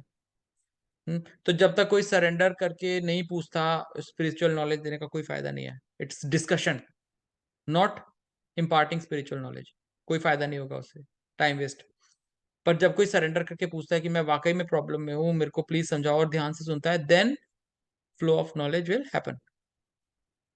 तो देखिए, अब भगवत गीता में ना अल्टीमेटली कई तरह से हम पढ़ सकते हैं भगवत गीता को, अध्याय वाइज पढ़ सकते हैं, लेकिन मुझे ऐसा लगता है कि क्वेश्चन आंसर वाइज पढ़ना ज्यादा इंपॉर्टेंट है, उससे ज्यादा अच्छा समझ आएगा। जैसे अर्जुन ने पहला क्वेश्चन अध्याय 1 में पूछा, तो पहले इतने सारे श्लोकों में वो बोल रहे थे कि मेरे को ऐसा लगता है, ऐसा करना चाहिए, ऐसा करना चाहिए, ऐसा करना चाहिए। फिर लेकिन उन्होंने जो क्वेश्चन पूछा है कि हमें अपने परिवार वालों को मारने से क्या मिलेगा, है ना। तो ये उन्होंने पूछा है, तो ये मैंने ना एनालिसिस की है। अल्टीमेटली लगभग 20 सवाल पूछे गए हैं भगवत गीता में। उसके अलावा कुछ स्टेटमेंट्स हैं, लेकिन जो कोर क्वेश्चंस हैं वो 20 हैं लगभग। और फिर भगवान ने उनके आंसर्स दिए हैं। ठीक है, उफ, ये कहाँ गया। हाँ, तो 20 क्वेश्चंस हैं और भगवान ने फिर उसके आंसर दिए हैं। कुछ आंसर्स बहुत सारे हैं, जैसे फॉर एग्जांपल भगवान से अर्जुन ने क्वेश्चन पूछा कि स्थित प्रज्ञ कैसा दिखता है, जो आप बता रहे हो ऐसे ऐसे, वो उसकी क्या कैरेक्टरिस्टिक्स है। तो उसके भगवान ने 18 वर्सेस में आंसर दिए हैं। तो मैंने ये एनालिसिस करी है। तो अर्जुन ने ये क्वेश्चन पूछा कि भाई मुझको क्या मिलेगा, तो भगवान ने इसका आंसर कैसे दिया? कुछ भी नहीं, भगवान ने सीधा क्वेश्चन पूछा उससे। भगवान कहते हैं कि कुतस्तु आकस्मलमिदम विश्व समुपस्थित, कहते हैं कि तुम इस बेकार के कश्मकश में पड़ कैसे गए, तुम इतने कमजोर हो कैसे गए, तुम धर्म को भूल कैसे गए, है ना। फिर अर्जुन ने अध्याय 2 में 4 में ये क्वेश्चन पूछा, इसका सार क्या निकलता है कि मैं भीष्म जैसे और द्रोण जैसे पूज्यनीय व्यक्तियों को कैसे मारूं, है ना। और इसका भगवान ने 13 वर्सेस में आंसर दिया। तो हम ये पैटर्न फॉलो करने की कोशिश करेंगे कि एक क्वेश्चन शुरू किया तो मोर और लेस उसका आंसर हम कवर करेंगे, जिससे कि ना हमें फिलोसॉफिकल अंडरस्टैंडिंग ज्यादा बेटर आएगी। और अब नेक्स्ट टाइम के लिए तो Bhagavad Gita as it is, Bhagavad Gita as it is मैं चाहता हूँ कि आप लोग खरीद लें। और हाँ, और मैंने कहीं से डाउनलोड कर दिया ये है। हम धृतराष्ट्र वाला फर्स्ट कर सकते हैं कि नहीं, वो भी नहीं कर सकते? हाँ, धृतराष्ट्र वाला कर सकते हैं फर्स्ट। अभी वाली करनी हाँ, लोग भी कम है तो इस भगवत गीता में ना मैं चाहता हूँ कि देखिए ये, हाँ ये मैंने कहा था कि गुरु परंपरा से पढ़ना चाहिए, तो ये हमारी गुरु परंपरा है। हाँ ये नहीं करेंगे। आने का शेयर नहीं हुआ, है गुरु परंपरा नहीं शेयर हुआ, ये तो नहीं हुआ। दिख नहीं रहा, क्या दिख रहा है आपको? ये वही वाला पहले वाला देखो। पहले वाला दिख रहा है? ओके, एक सेकंड मैं फिर स्क्रीन शेयरिंग, अच्छा आपने बता दिया, न्यू शेयर। अब देखा? अब हुआ। ओके, तो भगवत गीता में भगवान कहते हैं चौथे अध्याय में, एवं परंपरा प्राप्तम इमं राज ऋषियो विदुः सकालेन एमता योगा नष्टा परम तपा। तो इस ये परंपरा से नॉलेज दी जाती है। तो ये जो हमारी परंपरा है, जिसमें हम जिस परंपरा के अंतर्गत यदि ज्ञान ले रहे हैं वो क्या है, ये जानना भी जरूरी है। श्री कृष्ण 4 लोग को- हाँ, लेकिन वो 4 लोग नहीं मेंशन है इसमें, क्योंकि हमारा जो संप्रदाय है उसके बारे में मेंशन है। तो इसमें ब्रह्म संप्रदाय के बारे में नॉलेज है। तो एक एक्चुअली बहुत सुंदर वैष्णव भजन है जिससे परंपरा याद भी की जा सकती है? कृष्णा होइते चतुर्मुखा, होए कृष्ण सेवोन्मुखा, ब्रह्मा होइते नारदेर मति, नारदा होइते व्यास, मध्वा कहे व्यासदास, पूर्ण प्रज्ञ पद्मनाभ गति, नरहरि माधव वंशे अक्षोभ्य परमहंसे, शिष्य बोले अंगीकार करे, अक्षोभ्येरा शिष्य जय, तीर्थ नामे परिचय, तारादासे ज्ञान सिंधु तोरे, ताहाँ होइते दया निधि, तारादास विद्या निधि, राजेंद्र होइलो ताहाँ हाते, ताहारा किंकर। एक मिनट, मेरे को, मैं ये हटाऊं कैसे? जब तक ये हटाऊंगा नहीं तो ये जाएगा नहीं। इसको नीचे कैसे लेके जाऊं? ओके, चलो ये नीचे। ओह अभी सारा मिक्स हो गया, अब वो क्लियर करना पड़ेगा। Erase। Clear all drawings. Okay, तो और फिर ये बंद करो। ओके, राजेंद्र, हाँ कहाँ पे आए थे हम? राजेंद्र विद्यानिधि राजेंद्र। हाँ, तो राजेंद्र फिर मैं वही करता हूँ, नहीं तो वो मिस हो जाएगा। स्पॉटलाइट, ठीक है।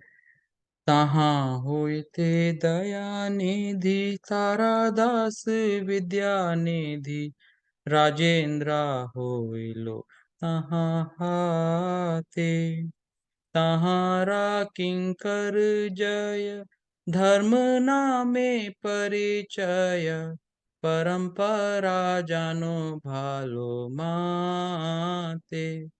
जय धर्म दासे ख्याति श्री पुरुषोत्तम जाति। ताहा होए ते ब्राह्मण्य तीर्थ सूरी।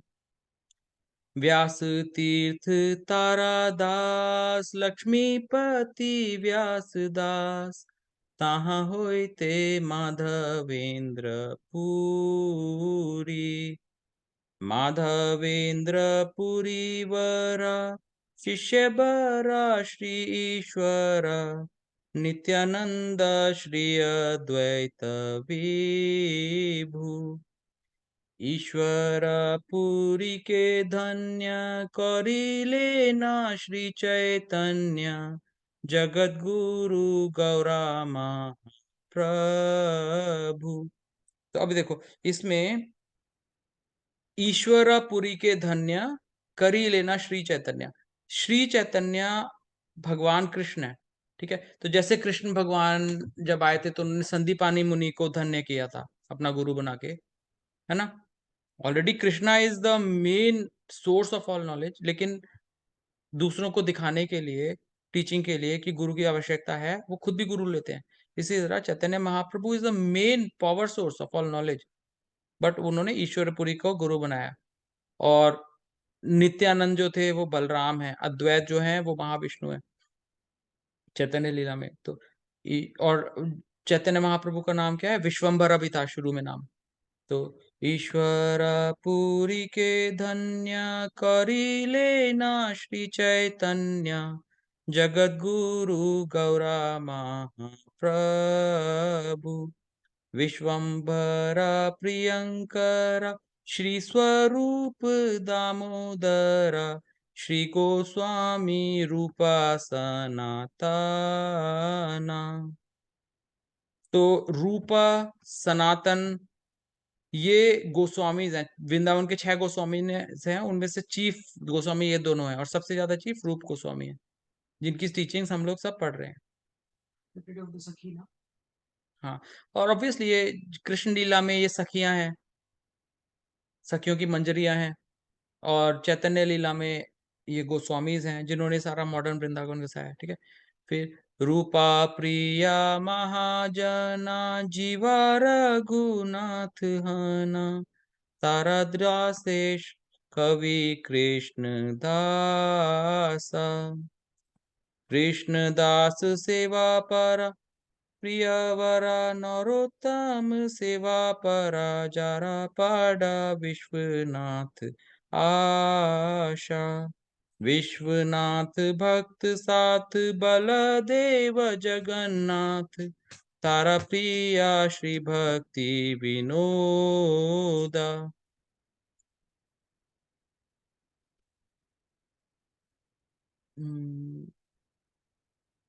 कहाँ से?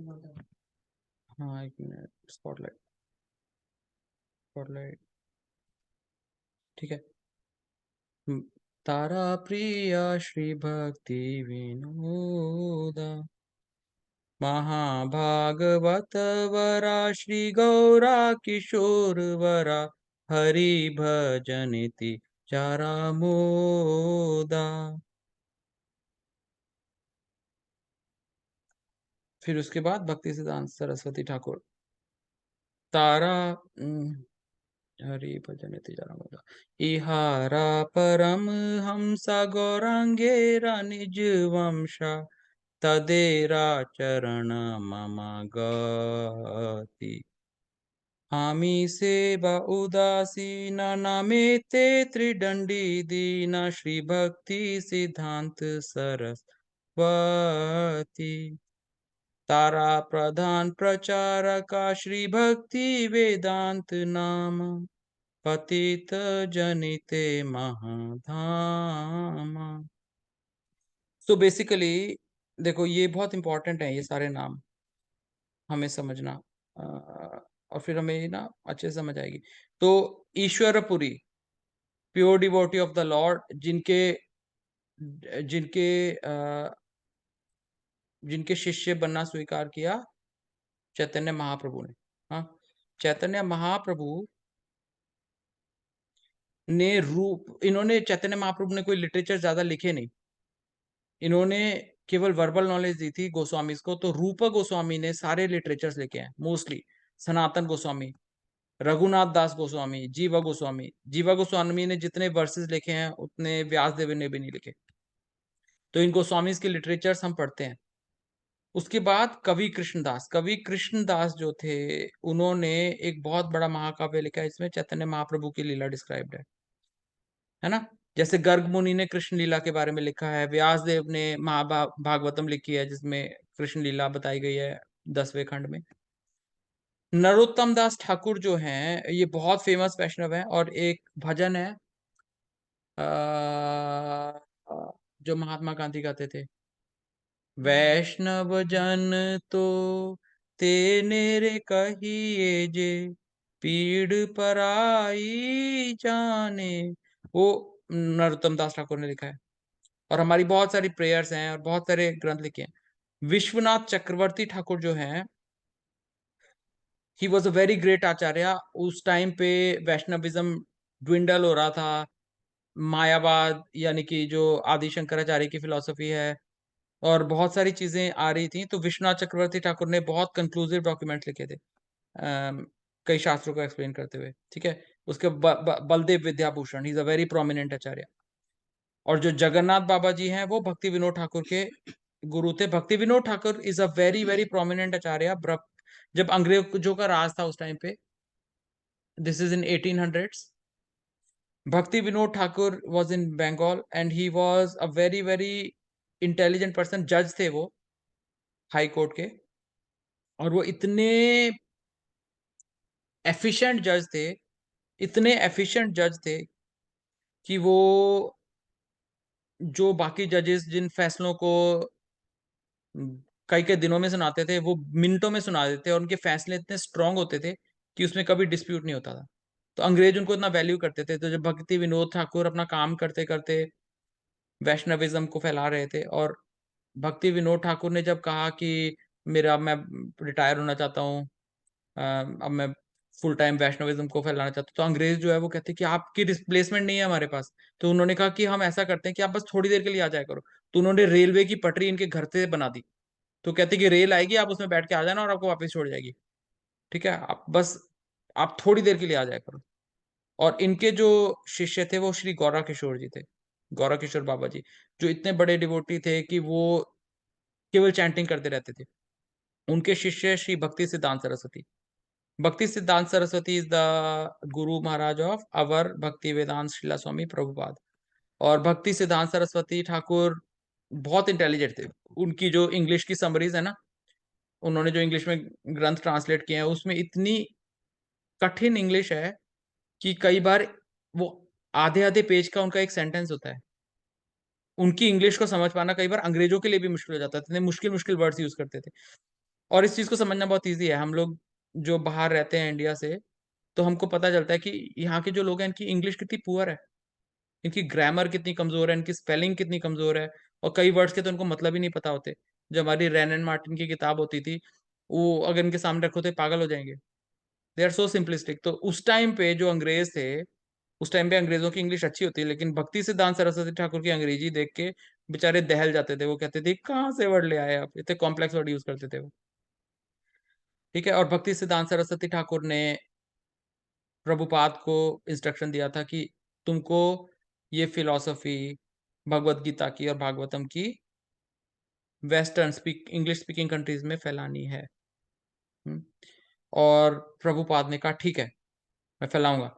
लेकिन अल्टीमेटली फॉरेन जाना मुश्किल था। प्रभुपाद ने इंडिया में प्रचार करने की कोशिश की, इंडिया में किसी ने उनकी बात नहीं सुनी। वो लाल बहादुर शास्त्री के पास गए थे, जिन्होंने उनकी प्रमोशन की थी। उन्होंने कई लाइब्रेरीज में उनकी किताब रखवाई, पर दैट्स इट। उसके बाद वो इंदिरा गांधी के पास गए। इंदिरा गांधी ने उनको कोई भाव नहीं दिया। वो मोरारजी देसाई के पास भी गए थे। मोरारजी देसाई ने भी थोड़ी सी बात की। उसके बाद उन्होंने बहुत मेहनत की प्रभुपाद ने, और वो इंडिया में प्रचार नहीं कर पाए। कोई इनकी बात सुनने को तैयार नहीं था। Spirituality nobody likes.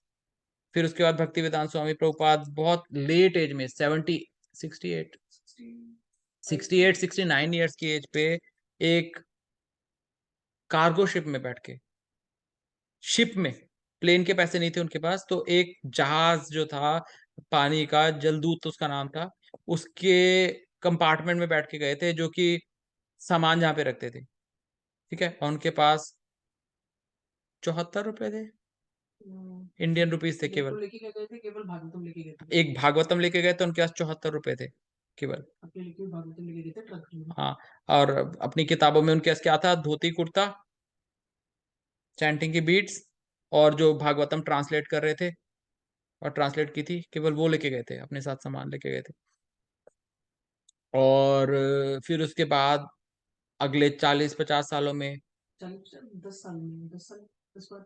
हाँ 12 साल की लीला थी उनकी केवल, ये जो लीला थी एंड में, वो जब अमेरिका पहुंचे उनके पास कुछ भी नहीं था, और फिर किस तरह से अमेरिका में कृष्णा कॉन्शियसनेस फैली, फिर उसके बाद यूरोप में फैली, उसके बाद वापस इंडिया में आई, और अब प्रभुपाद की बात इंडिया में सुनी गई, क्योंकि वेस्टर्न लोग कर रहे हैं और हम लोग वेस्टर्न को कॉपी करना चाहते हैं, है ना।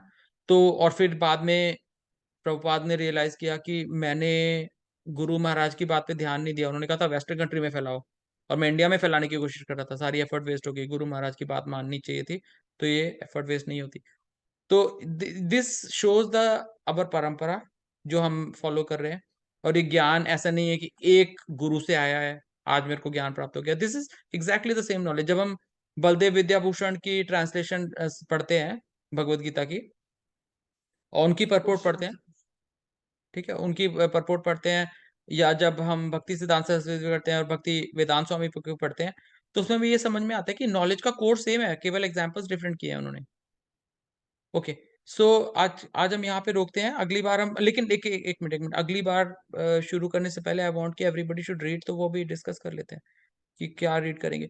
तो जो पहले 10 श्लोक भगवत गीता के, और उस, हाँ फर्स्ट चैप्टर के पहले 10 श्लोक, क्या रीड करना है उसमें?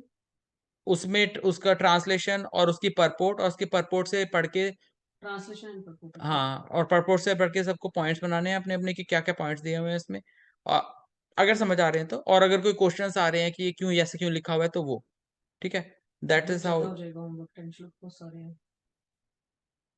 10 श्लोक, पढ़ना है ना? 10 श्लोक को पढ़ने में आधा पौना घंटा से ज्यादा नहीं लगेगा ठीक परपोर्ट के साथ, इतना तो एक हफ्ते में हम कर सकते हैं। ठीक है। अच्छा ठीक है, और कोई क्वेश्चंस किसी के? अरे वो क्वेश्चंस है क्या, मैं बोला? पूछती हूँ। Hare Krishna, everyone. I would like to ask if there is any question. If somebody would like to ask, Anshul. आप जो करो मैंने ऑफ कर दिया। भैया कोई क्वेश्चन है? ज्योति, सुनीता, मम्मी,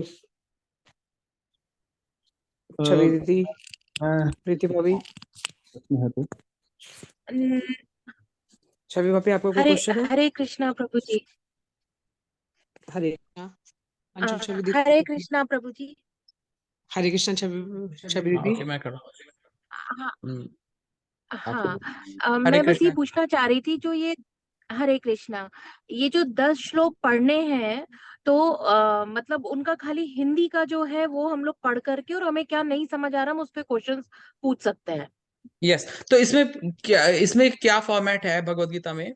संस्कृत का श्लोक है, उसके बाद वर्ड बाय वर्ड मीनिंग है, उसके बाद हिंदी का जो ट्रांसलेशन है, और उसके बाद जो परपोर्ट है, परपोर्ट के अंदर बेसिकली समझाया गया है कि श्लोक का क्या मतलब है, क्या रेलेवेंस है, आगे पीछे के नॉलेज से उसको कनेक्ट कराया गया है, ठीक है। तो हमको पढ़ना है, बस ट्रांसलेशन पढ़ लेंगे और परपोर्ट पढ़ लेंगे, अच्छा, ठीक है। और उसके बाद जो हम ओके। उसमें करेंगे, जब हम क्लास में करेंगे ना, तो हम वेरी क्विकली करेंगे, हम ऐसे, हमारा फॉर्मेट ये रहेगा, हम पहले संस्कृत का श्लोक पढ़ेंगे, फिर वर्ड बाय वर्ड उसका ट्रांसलेशन पढ़ेंगे, हर एक वर्ड का क्या मतलब है, उसके बाद पूरा ट्रांसलेशन पढ़ेंगे। उसके बाद मैं सबसे पूछूंगा कि एनीबडी टेल सम पॉइंट्स जो आपने इसमें से गैदर किए, इस परपोर्ट में से, ठीक है। कंपल्शन नहीं है। कंपल्शन नहीं है, जो भी कोई बताना चाहता है, और अगर कोई सवाल पूछना चाहता है कि परपोर्ट में ऐसा पढ़ा था तो ऐसा क्यों लिखा हुआ है भाई, ठीक है।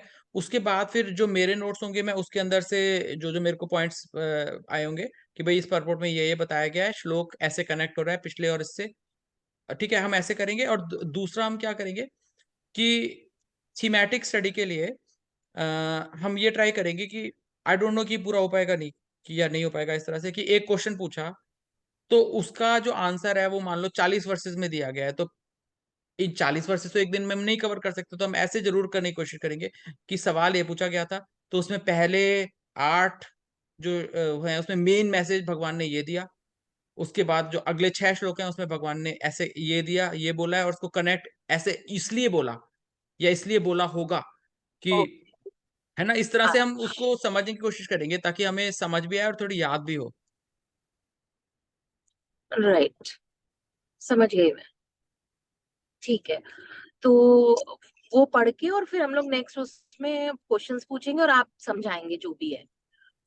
हाँ, जितना मेरे को और समझाओगे, पहले तो समझाओगे ना। हाँ हाँ डेफिनेटली। और आई वुड स्ट्रांगली रिकमेंड कि एक ना कॉपी बना लेते हैं हम लोग, तो उसी कॉपी के ठीक है। अंदर हम, जैसे एक होता है कि हम पन्नों पे लिखते हैं फिर उसके बाद वो पन्ने खो जाते हैं, क्योंकि जब हम कॉपी बनाते हैं ना तो उसमें हम वो क्रम से लिखते रहते हैं लगातार, तो उसके बाद में हम उसको पढ़ेंगे अपनी हैंडराइटिंग में हमने लिखा है जो हमें पॉइंट, क्योंकि देखिए ऐसा है कि हम सब लोगों की एक सर्टेन लेवल तक स्पिरिचुअल ग्रोथ है, कुछ चीजें आपको मेरे से बहुत ज्यादा पता चले आती होंगी पिछले जन्मों से, ठीक है, कुछ चीजें किसी और को बहुत ज्यादा आती होंगी, तो वो चीजें आप नोट नहीं करोगे क्योंकि वो आपको आती हैं, you know those things already, you understand those things and you are 100% clear, तो वो आप नहीं नोट करोगे। लेकिन कुछ और चीजें जो आपके लिए नहीं है वो आप नोट करोगे, तो मेरे नोट्स आपके नोट से डिफरेंट हो गए, जो मेरे को इंपॉर्टेंट लग रहा है वो आपको थोड़ा सा जरूरी नहीं है कि लगे, क्योंकि उसमें से कुछ चीजें हमारे अंदर, being in India, being from that culture, we already understand some things very well and that's different from all for all of us, है ना, हमारी सबकी अलग अलग स्पिरिचुअल ग्रोथ है, और हमारी सबकी किसी डायरेक्शन में ज्यादा ग्रोथ हुई है, किसी की कम में कम हुई है। अब अल्टीमेटली हमें उसको यूनिफॉर्म बनाना है कि भगवत गीता के एंड तक आते आते कि भाई हम सारे एक काफी सिमिलर लेवल पे हैं, हमारी थिंकिंग पैटर्न उस तरह से है जैसे भगवान ने भगवत गीता में बताया है। And ultimately the aim is to ठीक live है। Bhagavad Gita. So ultimately, like slowly we will learn it, and then slowly we will be able to live like it. Okay चलो, एक चीज ना मैं ओ, सोच रहा था कि कवर करूं, और फिर मैं सोच रहा था कि नहीं करूं क्योंकि ज्यादा लोग आए नहीं है, बट आई फिर भी ब्रीफली कवर कर लेते हैं। अरुणा ने एक वीडियो भेजा था, केरला स्टोरी, कोई मूवी आई है, हमने देखी नहीं है, उसका नाम है केरला स्टोरी। उस मूवी में ये बताया गया है कि कैसे मुसलमान धर्म के जो लोग हैं वो स्पेशली लेडीज को टारगेट करके, लड़कियों को टारगेट करके, अलग अलग धर्मों की, उनको ये बता के कि भाई तुम्हारा धर्म बकवास है, उसमें जो है किदवंतियां हैं, और अल्टीमेटली उनको मुस्लिम धर्म में लाके उनको रेडिकलाइज कर रहे हैं। और अरुणा ने किसी का वीडियो भेजा था एक माता जी का, जो कि She क्या, has been radicalized हाँ for वो 5 years. वो एक्चुअली ये कह रही थी कि ये जो मूवी दिखाई गई है, इसमें जो दिखाया गया है ये बकवास नहीं है, ये सच है, मेरे साथ ऐसा हुआ। और उन्होंने ना, वो वीडियो काफी इंपॉर्टेंट है, तो उसमें बेसिकली बात करने की ये है कि कई बार हम लोग तो कर रहे हैं, देखो आप लोग आ रहे हो रेगुलरली तो आप लोग समझते हो कि धर्म के बारे में सीखना इंपॉर्टेंट है, लेकिन कुछ लोग आपको डीमोटिवेट करेंगे, मोस्टली आपकी फैमिली वाले ही करेंगे, वही आपके पास पास रहते हैं ना, कि क्यों इसमें टाइम लगा रहे हो, ये बकवास है, ये ब्रेन वॉश है, ये है वो है। और नॉर्मली एक आम आदमी धर्म से दूर रहना चाहता है, क्योंकि धर्म का जो कनेक्शन होता है ना, इन इंडिया मोस्टली लड़ाई से होता है और डिस्कशन से होता है ना, मार धाड़ से होता है, तो लोग कहते हैं कि यार मेरे को धर्म के चक्कर में पढ़ना ही नहीं, मैं तो अपना काम अच्छे से करूंगा एंड मैं सुखी रहूंगा, मेरे को ये पढ़ना ही नहीं, गंदी चीज है।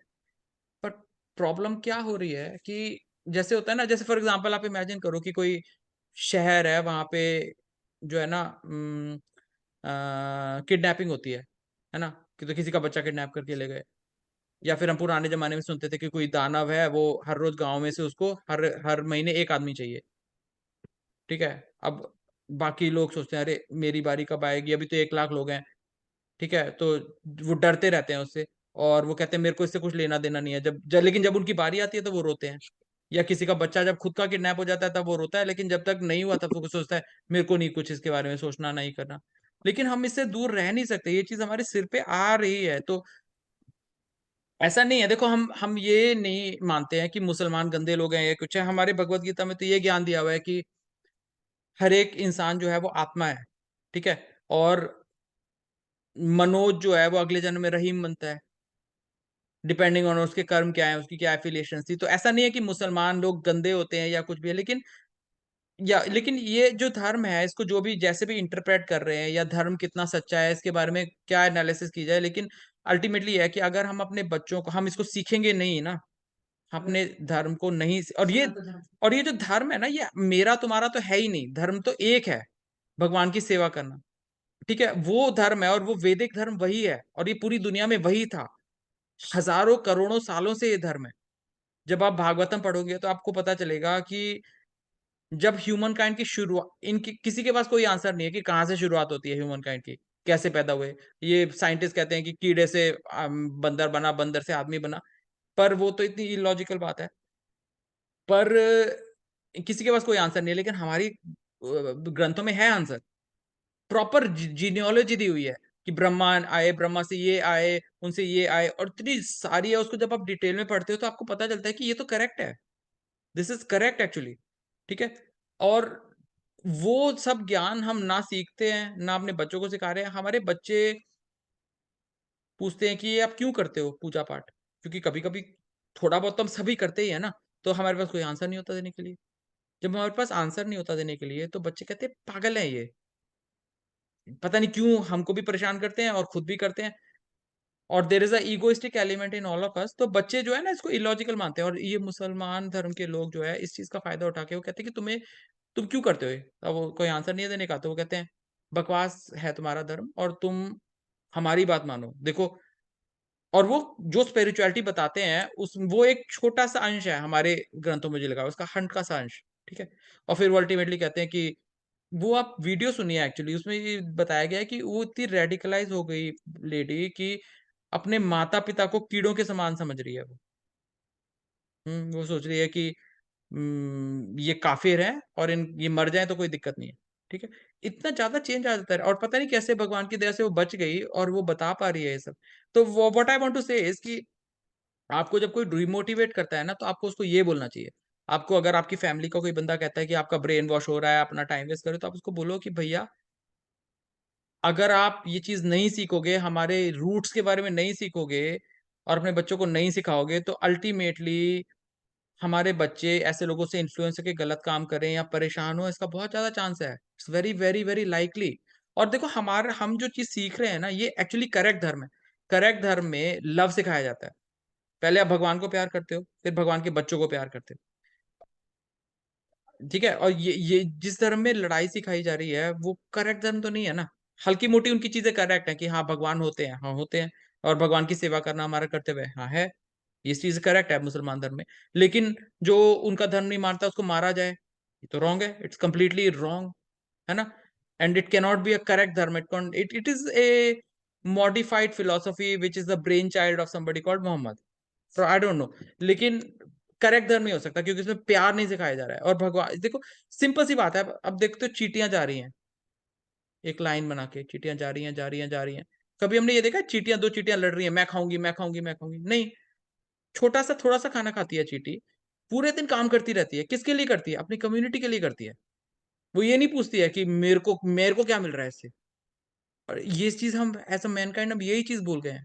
तो सबसे पहले तो ये जो हमारा धर्म है ना जो हम सीख रहे हैं, सबसे पहले तो हमें ह्यूमन लेवल पे लेके आता है कि भैया चींटी से तो बेटर बन जाओ, चींटी के जैसे ही बन जाओ। तो जब हम ये सीखते हैं कि भगवान हमारे पिता हैं और ये सारे लोग जो हैं ये भगवान के बच्चे हैं, तो इस नाते से ये मेरे भाई बहन है। सबसे पहले परिवार में सामंजस्य आता है, सबसे पहले हम अपने परिवार से प्यार करना शुरू करते हैं, ठीक है। ये समझ के नहीं कि मेरी बीवी मेरा बच्चा है, ये समझ के कि ये भगवान के बच्चे हैं, मेरे को इनका टेक केयर करना है। तो कभी वो हम पे गुस्सा करते हैं तो हम उन पे गुस्सा नहीं करेंगे, क्योंकि हम सोचेंगे मैं भगवान के बच्चे पे कैसे गुस्सा करूं, फिर भगवान मेरे से कैसे खुश होंगे, है ना। So and then slowly it extends to the community, to the locality, to the country, to other countries, to the earth, to all living beings including the grass, including the कीड़ा। और आप ये चेंज अपने अंदर देखोगे, आप देखोगे कि कोई चींटा आ रहा है तो आपको मारने का मन नहीं करेगा, उसको आप साइड में कर दोगे थोड़ा सा। ये आप जब करोगे ना चैंटिंग, और ये अपने आप आपके अंदर चेंज आएगा। और एक और दूसरे चीज में ये तो basically what I want to say is कि अगर आपको कोई इंसान डिमोटिवेट करता है तो प्लीज मेक देम अवेयर कि भैया तुम सोच रहे हो ब्रेन वॉश है, लेकिन तुम इससे बच नहीं सकते हो, ये तुम्हारे घर में आ रहा है, तो you have to know your roots. ठीक है, एक पॉइंट ये कवर करना, और दूसरा पॉइंट मैं ये कवर करना चाहता था कि ये रास्ता आसान नहीं है भक्ति का, ठीक है, पर प्रॉब्लम क्या है, इसके अलावा हमारे पास कोई ऑप्शन नहीं है। ठीक है, जब हमको ये बात समझ आ जाती है तो हम भक्ति का रास्ता अपनाते हैं। उसके बाद हमारे पास बहुत सारी प्रॉब्लम्स आती है, और ये प्रॉब्लम कहाँ से आती है? हमारे अपने मम्मी पापा, भाई बहन, हस्बैंड वाइफ, बच्चे, ये सब हमको बोलते हैं कि why are you wasting your time, this is brain wash, why are you wasting your time. ठीक है, और हमको फिर गुस्सा आता है, हमको लगता है कि हम तो करेक्ट चीज करने की कोशिश कर रहे हैं। वाई इज इट मेरे साथ प्रॉब्लम क्यों आ रही है? मैं करेक्ट चीज करने की कोशिश कर रहा हूँ, मेरे साथ प्रॉब्लम आ रही है, क्यों आ रही है? Why are they stopping me? है ना? और फिर आपको गुस्सा आएगा, आपको हेल्पलेस फील होगा। लेकिन हमें देखो, कई कुछ बातें समझनी है, हमने एसएसआर में कवर भी किए हैं। जो भी चीज हमारे साथ हो रही है वो हमारे अपने कर्मों का फल है। किसी इंसान के अंदर इतनी एबिलिटी नहीं है कि वो हमको दुख पहुंचा सके, अगर वो हमने कमाया नहीं है दुख, हमने उसको दुख नहीं दिया तो वो हमें दुख दे ही नहीं सकता। It's impossible. सो अगर मेरे पर दुख आ रहा है, कोई मेरे को परेशान कर रहा है, तो इट्स 100% श्योर कि मैंने उसको परेशान किया था। ठीक है, तो जो हमको रोक रहे हैं ना, दैट, और दूसरी चीज हमें ये समझनी है कि भक्ति इजी नहीं है। जैसे क्लास 7 को पास करना इतना आसान नहीं होता, आपको पढ़ना पड़ेगा, है ना? तो टीचर आपका टेस्ट लेती है, तो जो माता माया देवी है वो हमारा टेस्ट लेती है कि कितनी भक्ति है तेरे अंदर। इज इट ईगो और इज इट भक्ति? This is very important. जब हम चैंटिंग कर रहे हैं तो हमारे अंदर ईगो होती है कि I am better than you because I am chanting, but this is wrong. Actually में माया देवी हमारा टेस्ट ले रही है कि तू चैंट करना चाहता है कि तू दिखाना चाहता है कि मैं बड़ा डिवोटी हूँ। तो इसमें ना एक 3 स्टेप फॉर्मूला है जो हमें फॉलो करना है। 3 स्टेप फॉर्मूला। ओके, हमारे परिवार के जो लोग भक्ति में नहीं हैं, जब हम उनके साथ होते हैं, हमें अपनी भक्ति उनको नहीं दिखानी। हमें शो बॉटल डिवोटी नहीं बनना है कि मैं तो डिवोशन करता हूं, मैं तो बहुत बड़ा हूं। नहीं, ऐसा कुछ भी नहीं है। अल्टीमेटली हम सब भगवान के बच्चे हैं, सेम है भगवान के लिए। ओके, तो हम कोई सुपीरियर नहीं है। ये बहुत बहुत इंपॉर्टेंट है। We should know we are not superior, we are fortunate, that's all. हम केवल बहुत लकी हैं कि हमारा संग उन लोगों के साथ हुआ जो इस रास्ते पे हैं, और अगर उनके साथ संग नहीं होता तो हम कभी नहीं आते इस रास्ते पे, और अगर उनका संग छूट जाएगा तो हम इस रास्ते से बड़ी आराम से भटक सकते हैं। तो we should know we are not special, we are fortunate. ठीक है, हम बहुत भाग्यवान हैं, दैट्स इट।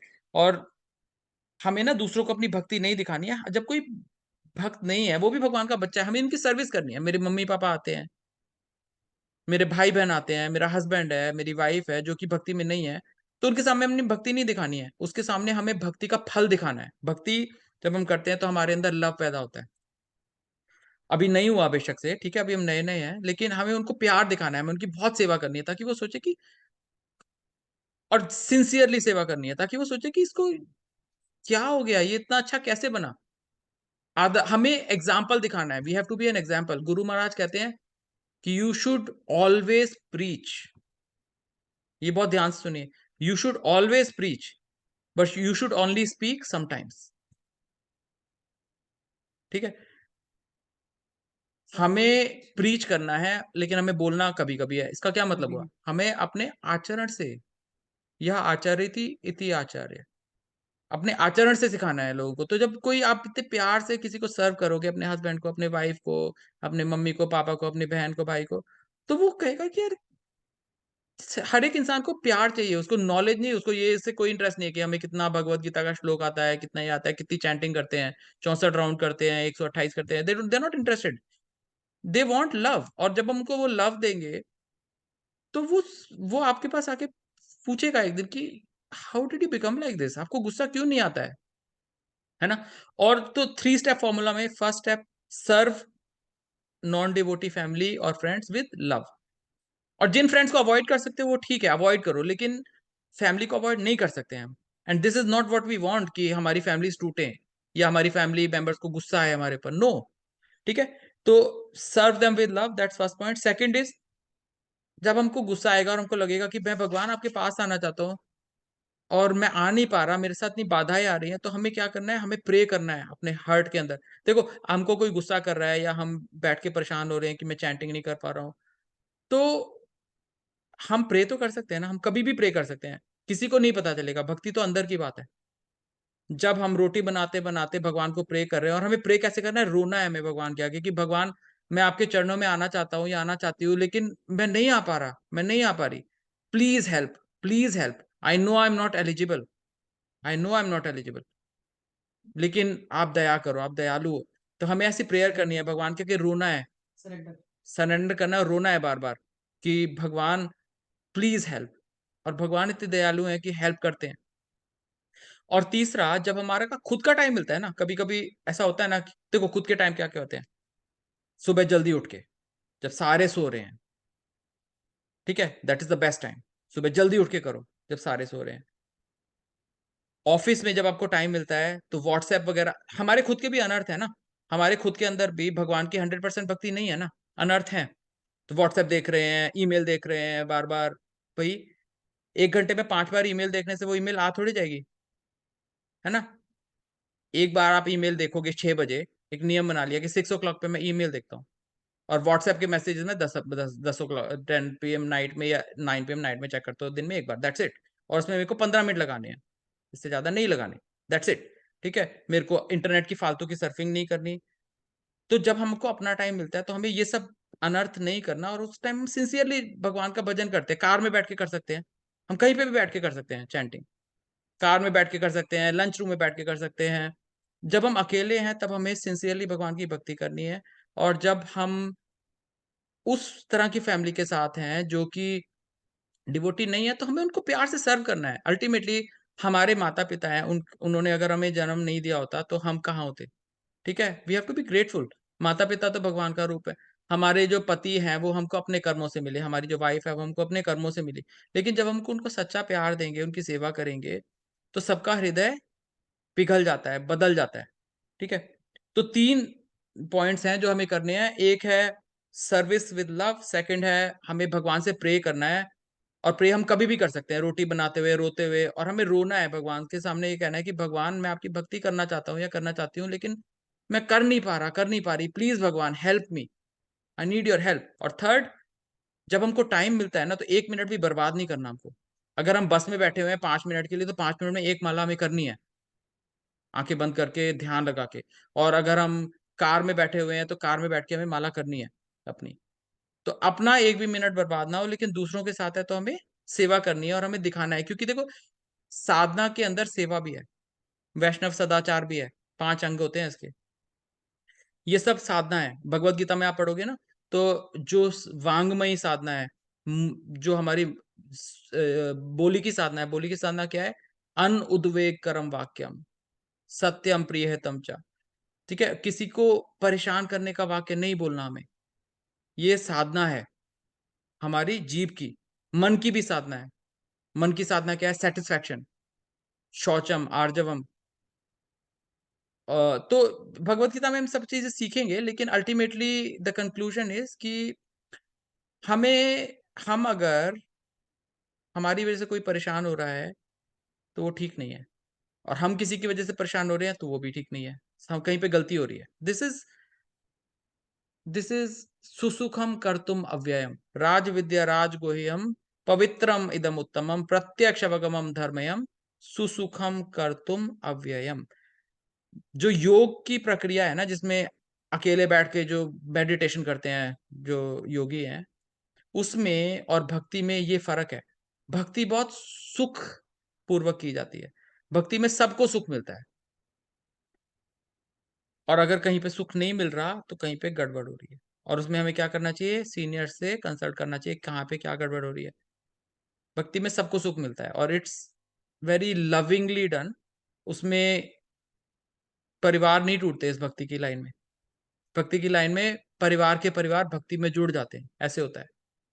एक इंसान जो भक्ति कर रहा है उसके माध्यम से पूरा परिवार जुड़ जाता है, और फिर बड़ा परिवार जो, और अल्टीमेटली देखो एक क्वेश्चन है, कुछ लोग कहते हैं कि अगर सब लोग भक्ति करेंगे, सब लोग तुम्हारे जैसे बन जाएंगे, तो दुनिया का क्या होगा? तो इस दुनिया का क्या होगा पता है, अगर सारे लोग भक्त बन जाएंगे तो।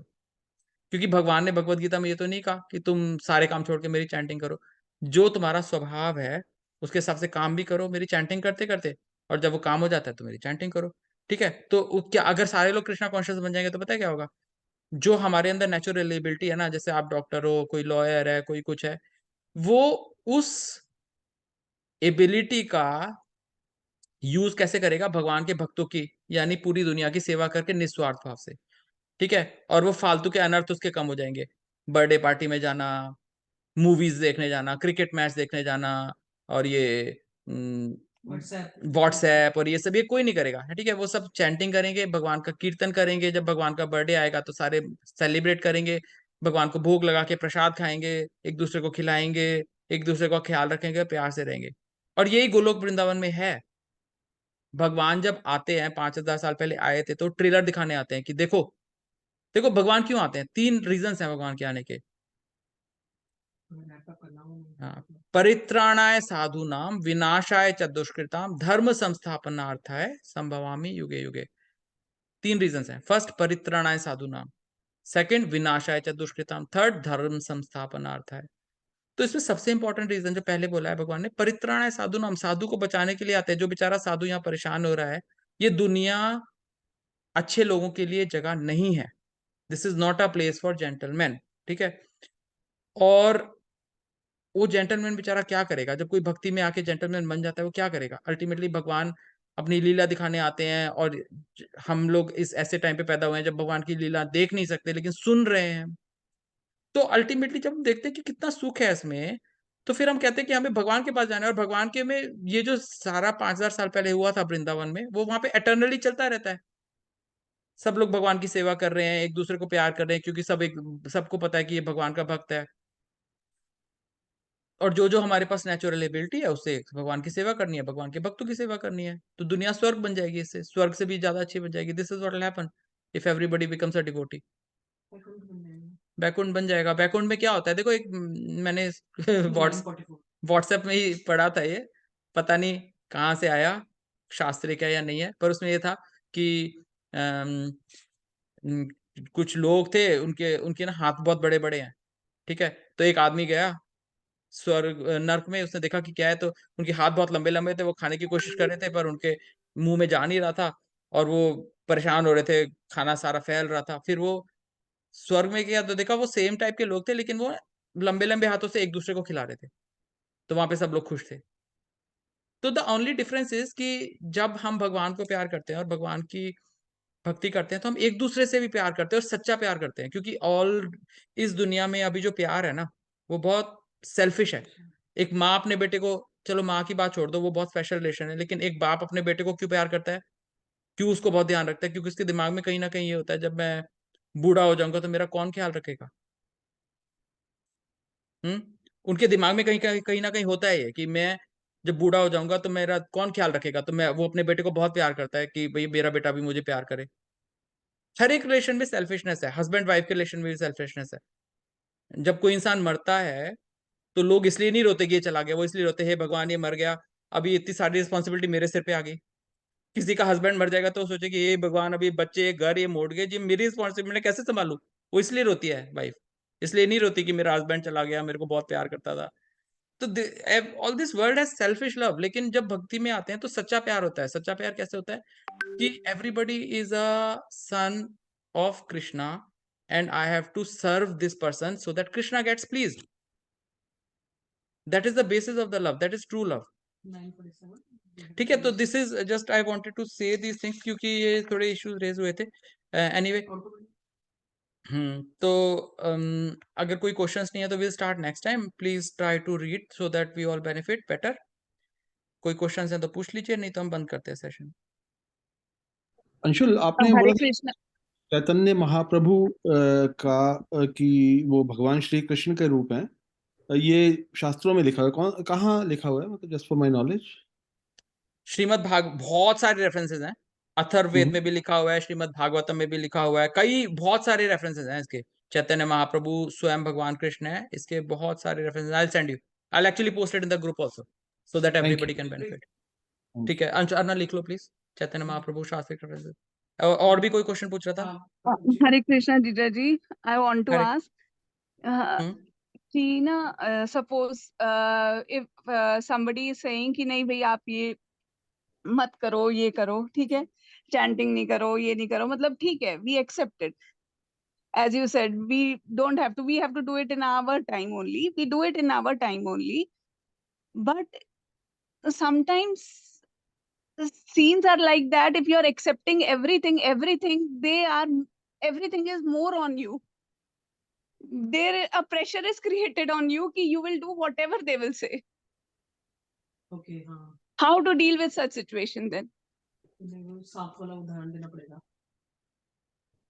भाभी जी देखो, पर्सनल एक्सपीरियंस से मैं बताता हूँ आपको, ये सारी जो बाधाएं हैं हमारे अपने कर्मों से आती हैं। इसका आंसर हमारे पास नहीं है। We can not solve this situation, only नहीं, but Shrimati Radha Rani. how to deal in such situations? मतलब अगर if you are ठीक है, it is our karmas, we are not blaming anybody. Nothing is there in our, when you are chanting, so everything is clear in your heart. You don't have anything against anyone. But still मतलब accepting मतलब sometimes भाभी जी देखो, आप बुरा मत मानना। और in such situations how should we go ahead? Okay, I am telling you, आप सुनो, लेकिन आप बुरा मत मानना। ये जो आप बोल रहे हो ना, इसमें थोड़ा सा ईगो है। ईगो कहाँ से है कि मैं सही रास्ते पे हूँ। अब ये मेरे को एक आप क्वेश्चन का आंसर दो। आप अपने मन में क्या सोच रहे हो किसी इंसान को पता चलेगा? नहीं। आप मान लो आप मेरे बारे में इमेजिन करो। मान लो कि मैं अफगानिस्तान में हूँ और मैं एक जेल में हूँ, ठीक है, और मेरे को उन्होंने ऐसे बांध रखा है। मैं मन में क्या सोच रहा हूँ और मैं भगवान से क्या प्रार्थना कर रहा हूँ, क्या किसी को पता चलेगा? और क्या मेरे को कोई रोक सकता है उसको करने से? नहीं रोक सकता ना। नहीं। So that is the biggest thing. आप चाहे किसी के भी सामने हो, आपको चाहे कोई भी कुछ बोल रहा है, अगर आप भगवान से जुड़ गए ना उस टाइम पे कि भगवान आई एम हेल्पलेस। देखो, आपको ये चीज समझनी होगी। आप जब भगवत गीता पढ़ोगे तो आपको ये समझ में आएगा कि ये जो हमको अलग अलग लोग दिखते हैं ना, मेरी माँ, मेरा हस्बैंड, मेरा बच्चा, मेरा दुश्मन, मेरा दोस्त, ये एक्चुअली सब इल्यूजन है। ये माया है, माया का खेल है। ये सब प्रकृति तत्व है। उसके अंदर कहीं जीवात्मा है। वो जीवात्मा बड़ी वीक है, वो कुछ कर नहीं सकती। वो कुछ करने के लिए उसे परमात्मा की परमिशन चाहिए, और परमात्मा परमिशन दे रहे हैं तभी वो कुछ बोल पा रहा है। अगर रावण सीता माता को उठा के लेके गया तो उसमें रावण के का क्या है? रावण की केवल डिजायर थी। उसको जो एनर्जी और परमिशन दी वो परमात्मा ने दी। तो जो भी इंसान हमको कुछ बोलता है वो भगवान की परमिशन के बाद बोल पा रहा है, नहीं तो वो बोल नहीं सकता हमको। ठीक है, तो we should always remember this कि इसका हम सॉल्यूशन नहीं कर सकते। We are nothing, we are nothing. और हमें केवल ये चीज ध्यान रखनी है कि ये मेरे पास आ रहा है मैसेज, तो ये भगवान की परमिशन से आ रहा है। भगवान की परमिशन से आ रहा है, इसका मतलब one, it is for my good in some way. I can't understand कि कैसे मेरे लिए अच्छा है, लेकिन ये है मेरे लिए अच्छा। और दूसरा, इसको मैं रोक नहीं सकती यार, ये मेरी हाथ में ही नहीं है। और तीसरा, इसका सॉल्यूशन केवल भगवान के पास है। So what we can do in this situation is we can pray. और जैसे आपको गुस्सा आ रहा है ना, आपको गुस्सा इसलिए आ रहा है कि आपको लग रहा है कि मैं तो ठीक करने की कोशिश कर रही हूँ, मैं कोई गलत काम तो ना कर रही हूँ, मेरे को क्यों रोक रहे हैं? लेकिन इसका सॉल्यूशन केवल ऐसे होगा। मैं आपको दो चीज सजेस्ट करता हूँ। आप एक तो प्रे करो मन के अंदर बहुत स्ट्रांगली राधा रानी से। She is very merciful, she is more merciful than Krishna. तो जब आप राधा रानी से प्रे करोगे कि हे राधा रानी, मैं कृष्ण की पूजा करना चाहती हूँ, आप इतनी पूजा करते हो, मेरे को थोड़ा सा मौका दो please, please mercy on me, please have mercy on me. I am not eligible for that. मैंने बहुत खराब कर्म किए हैं पिछले जन्म में, इस जन्म में भी, लेकिन आप मुझ पे दया करो। Number one. Number two, you should try and find, और भगवान से प्रे करो इसके लिए भी आप, you should try and find some pure Vaishnavas, अच्छे वैष्णव जो आपके आसपास रहते हैं, उनको अपने घर पे खाने पे बुलाओ, उनकी सर्विस करो, और उनके संग से आपके घर में जादू हो जाएगा। आप देखो कि आपके आसपास कहाँ पे वैष्णव लोग रहते हैं, कौन अच्छे हैं, फाइंड आउट करो, भगवान से प्रे करो और फाइंड आउट करो एक्टिवली कि कोई ऐसी वैष्णव फैमिली है जो कि अच्छे से भक्ति करते हैं। हाँ, मम्मी से पूछो, जो जो स्ट्रॉन्ग वैष्णव फैमिलीज है ना, जो पूरी फैमिली की फैमिली अच्छे से भक्ति कर रही है, उनको अपने घर पे देखो। स्यात् महत् सेवया विप्रा पुण्य तीर्थ निषेवणात्। भक्ति करने से पहले भक्त की सेवा करनी पड़ती है, और भक्ति की सेवा जब करते हैं ना तो उनकी प्रसाद से भक्ति मिलती है। और भक्ति आप करना चाहते हो लेकिन आपकी कंडीशंस में आपको हो नहीं पा रही है, तो इसका इसका सॉल्यूशन होगा भक्त की सेवा करके।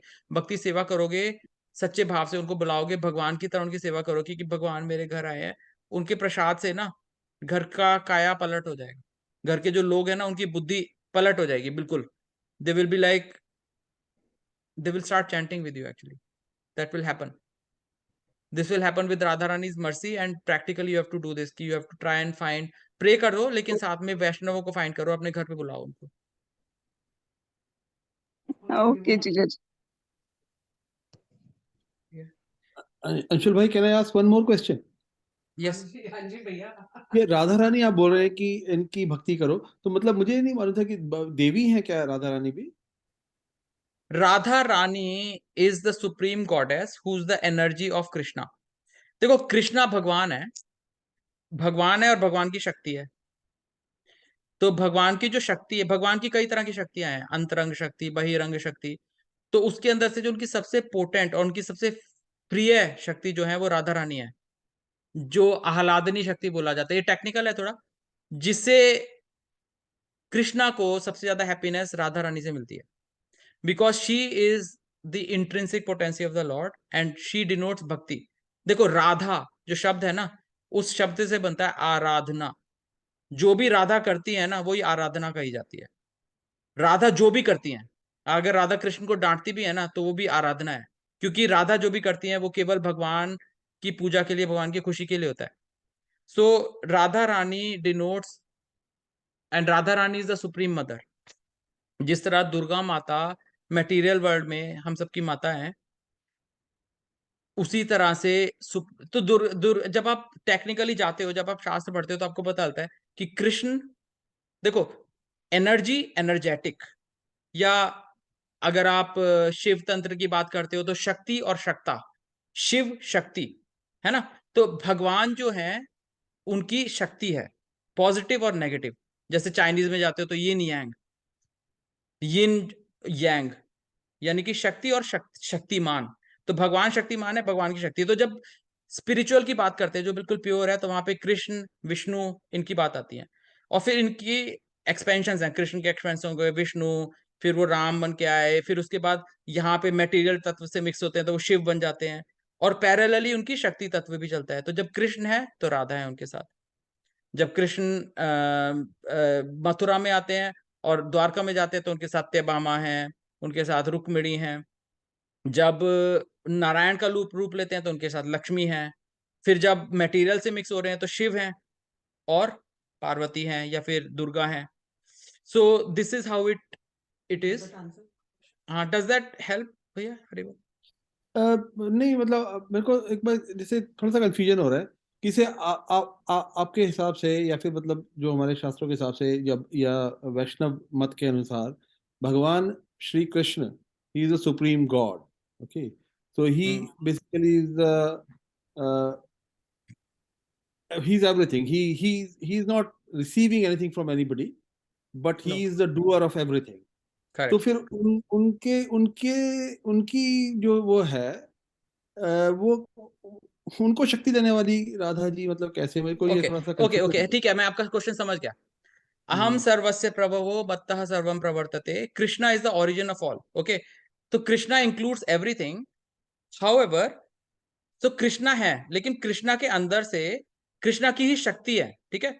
It is not different from Krishna. Radha Krishna नहीं अन्य, राधा कृष्णा डिफरेंट नहीं है, लेकिन कृष्णा के अंदर से, देखो कृष्णा को समझना इतना इजी थोड़ी है, इट्स नॉट मैथ्स। जैसे अगर आप वो पढ़ोगे ईशोपनिषद, तो ईशोपनिषद का पहला श्लोक क्या है? आप हम सबको पता है ना? ओम पूर्णम इदम पूर्णम अधः पूर्णात् पूर्णम उदच्यते पूर्णस्य पूर्णम आदाय पूर्णम एव अवशिष्यते। And this is where westerners got confused with Hindi philosophy कि पूर्ण से पूर्णम आदाय पूर्णम एव अवशिष्यते, कि भाई वन में से वन माइनस हुआ तो वन बचता है आंसर। ये क्या ये है क्या? ये है ना, कोई जो मेटीरियली सोचेगा वो कहेगा वन में से वन माइनस हो तो जीरो बनेगा। लेकिन यहाँ पे क्या है, कृष्ण संपूर्ण है, लेकिन कृष्ण से जब उनकी एक्सपेंशन निकलती है विष्णु, वो भी संपूर्ण है। और उनकी तो बात छोड़ दो, उनके अंदर से जब मटेरियल एक्सपेंशन निकलती है तो जो अर्थ है अपने आप में संपूर्ण है, इकोसिस्टम चल रहा है पूरा का पूरा। तो कृष्ण के अंदर से ही राधा निकलती हैं, ठीक है? और तो Krishna is complete in himself, But Krishna has this energy which when personified is Srimati Radharani, who is not different from Krishna, but that energy is, तो अगर आप चार्ट बनाओगे तो कृष्ण बनाओगे पहले, ठीक है, उसमें से 2 लाइन बनाओगे, एक राधा और एक कृष्ण।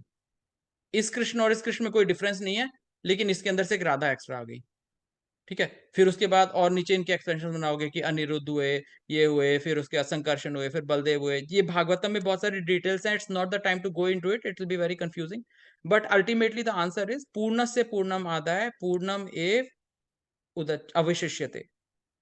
तो भगवान कंप्लीट हैं और उनके अलावा कुछ नहीं है, लेकिन उन्हीं भगवान के अंदर से बहुत सारी चीजें निकलती हैं जो भगवान से अलग नहीं है, भगवान का पार्ट है। ये जो दुनिया है, जो मटेरियल वर्ल्ड है, कोई भगवान से अलग थोड़ी है। It is a part of Bhagavan, it is the lower energy of Bhagavan. भूमि रापो अनल वायु खम एव खम एव भूमि रापो भूमि आप अनलो वायु खम एव मना बुद्धि एवचा में भिन्ना प्रकृति अष्टधा। तो ये सारी भगवान कह रहे हैं कि मेरी 8 प्रकृतियां हैं, ठीक है।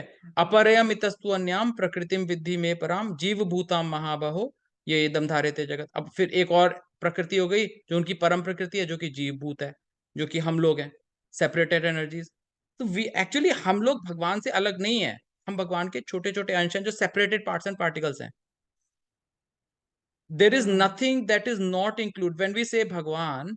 अब मैं कहूं कि ये किताब भगवान है क्या? ना, भगवान नहीं है, लेकिन भगवान का अंश है। ये किताब भी भगवान का अंश है, क्योंकि इस किताब के अंदर भूमि एलिमेंट है, ठीक है, और इसके अंदर हर एक अणु में परमात्मा है। तो जो परमात्मा है वो तो स्वयं भगवान हो गए, लेकिन जो भूमि एलिमेंट है that's a part, that's a lower energy of भगवान। जैसे कोई आदमी है, उसके पास एक बॉटल है, उसकी बड़ी पोजेशंस हैं, ठीक है, तो उसकी है वो possessions, they belong to him. मेरा घर है तो मैं कहूंगा मेरा घर है, तो इसकी टेबल ये सब मेरी है, लेकिन ये मेरी है, तो उसमें मेन बंदा मैं हूं, लेकिन ये सारा भी। जैसे फॉर एग्जांपल अमेरिका का प्रेसिडेंट जा रहा है, ठीक है, अब अमेरिका का प्रेसिडेंट एयरफोर्स 1 में जा रहा है, उड़ रहा है ऊपर, तो आप बोलोगे oh look president is going there, the president is flying, but actually president is not flying, the airplane is flying. Airplane के अंदर बहुत सारी और भी चीजें हैं, प्रेसिडेंट भी है, but main person is the president of USA, तो आप कहोगे president is flying, but actually the ठीक है, एयरप्लेन इज फ्लाइंग। वो तो ठीक आई है, डोंट नो समझ if it makes sense, but नहीं तो फिर हाँ हम और डिस्कस कर सकते हैं if it doesn't make sense to you. Anshul, मैं बाद में डिस्कस कर लेंगे। मुझे अभी भी कुछ समझ नहीं आया कि ये तो ठीक है, मैं समझ गया, जैसे हम भगवान के अंश हैं, ठीक है, हम भी भगवान के अंश हैं, परंतु हमारे से भगवान को शक्ति थोड़ी ना मिल रही है।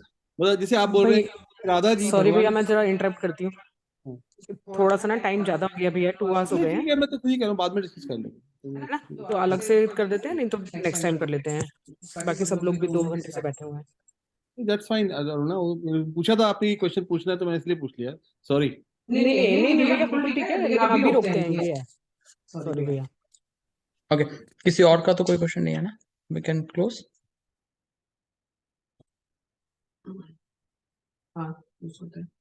चलो ओके, तो we'll close the session today और next time we'll meet, तो hopefully सब लोगों ने पढ़ा होगा, so that will give us a better understanding. Hare Krishna, thank you very much for joining. Hare Krishna.